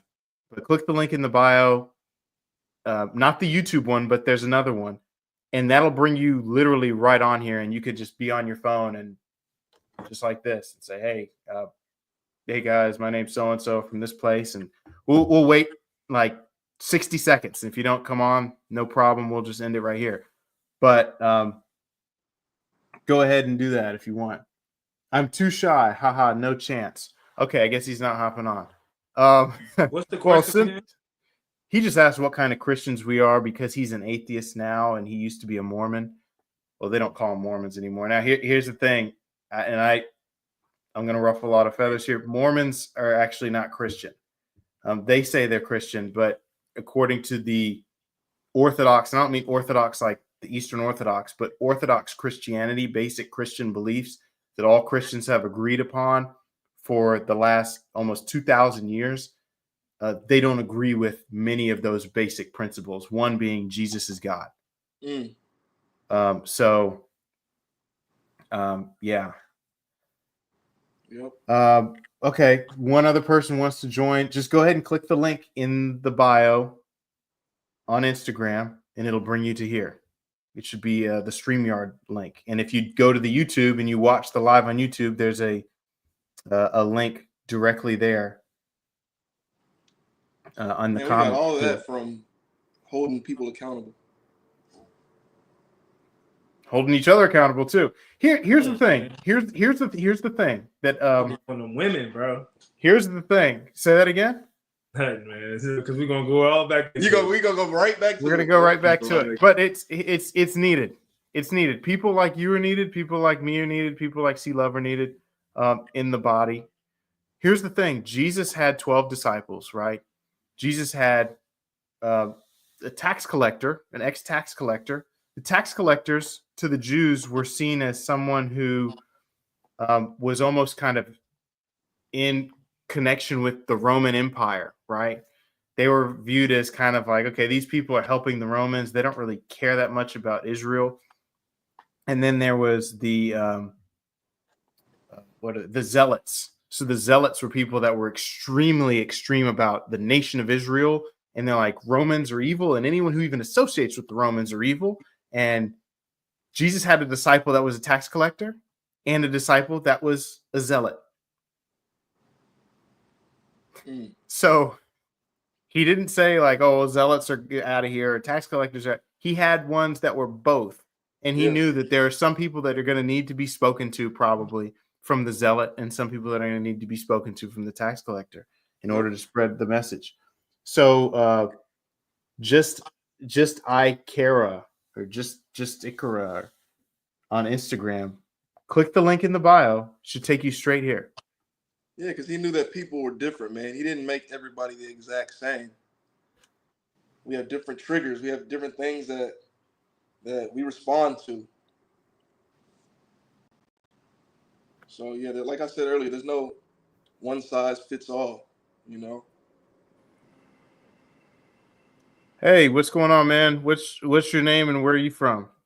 Yo, what's up? My name is Justin. I am from Atlanta, Georgia, medical student. I feel like I met y'all before. Oh yeah, you have been on here once before Yeah, it was like, I think it was on like a year ago. Instagram. Yeah. Mhm. Yeah. I just joined the live like 10 minutes ago, so I don't know what y'all were talking about before. I got in when y'all were having like a discussion in regards to like the way to, I guess, evangelize the people. Yeah. Yeah, I got to that part, but I didn't hear anything before then. So like I see the title says like, why am I single? Oh yeah, that was Oh, yeah. that was Yeah, like that 2 was- hours ago. Yeah, that man. was 2 hours ago. We had 2 episodes basically. Yeah, I think we probably had like 3 or 4. Yeah. You can put 3 or 4 here. Yeah, but is there anything you'd like to add to that conversation before we hop off about the about just the message? Like, you know, is there a preference between, you know, getting to know somebody and talking to them, or, you know, just giving it to them and letting the Holy Spirit do the work? You know, what are your thoughts on that? Right. So when I came in, I heard Chris was talking about his like disagreement with C-Love on, being able to have both. And I was agreeing with you until C-Love then described like the example of being a teacher, and then I resonated with that. Like, okay, if somebody has like certain strengths of how they convey themselves and their personality, and they can like touch certain people, maybe not everybody, then they should try to maybe cultivate the other aspects, but they should really still try to lean or use their strengths for God's kingdom, right? And so it's hard for me to lean on which way is better. I still would think it's better to have both so that you don't seem like an arrogant or like some like uh what's it called, the one-dimensional person where people they don't see the person behind what they're hearing, like behind they don't see a person behind the truth. They just see somebody just condemning them. And so that's the tough part. I can see the sentiment of like maybe it feels like nowadays in the Christian culture there's not that John the Baptist. But then I kind of question that, because I think there are those John the Baptists. They're just not popular. They're just not like the head people in the in the sphere. They don't have the million followers on Instagram or YouTube. I think I mean, even my local church, I feel like there's some people like just like that. And so it's kind of hard for me to just assume that. I know the culture may seem as though like, oh, men are getting soft here and there. And we do live in a different age, but I feel like we should be creative in ways we try to touch people's lives and try to Put get effort them, to understand Christ. So yeah, it's complex. It's not just, I don't have like a clear answer. No, Yeah. that's good. That makes sense. Yeah, We yeah, appreciate it, yeah. man. Thank you for sharing that. And I think that kind of summarizes somewhat of what we all kind of agreed with at the end. Yeah. I think we lost Chris because battery probably died. I had to plug my laptop and phone Yeah, I in. plugged mine in. Yeah. So, but yeah, we're gonna try to do these lives every other week, usually on Thursdays, about different topics. So send a message on Instagram on whatever you guys would like us to talk about next time. Usually it's just people saying we'll just talk about relationships and things like that. But I would love to talk about these type things more. But whatever you guys want to talk about, let's do it. Justin, thank you for joining and hopping on. And guys, if you're on Instagram, you can hop on just like he did by clicking the link in the bio. We'll be leaving that there every time we go live. So, Justin, we appreciate it. And I hope everybody has a great night. So, see you guys. Yeah, for sure. Thank you. Yes, sir.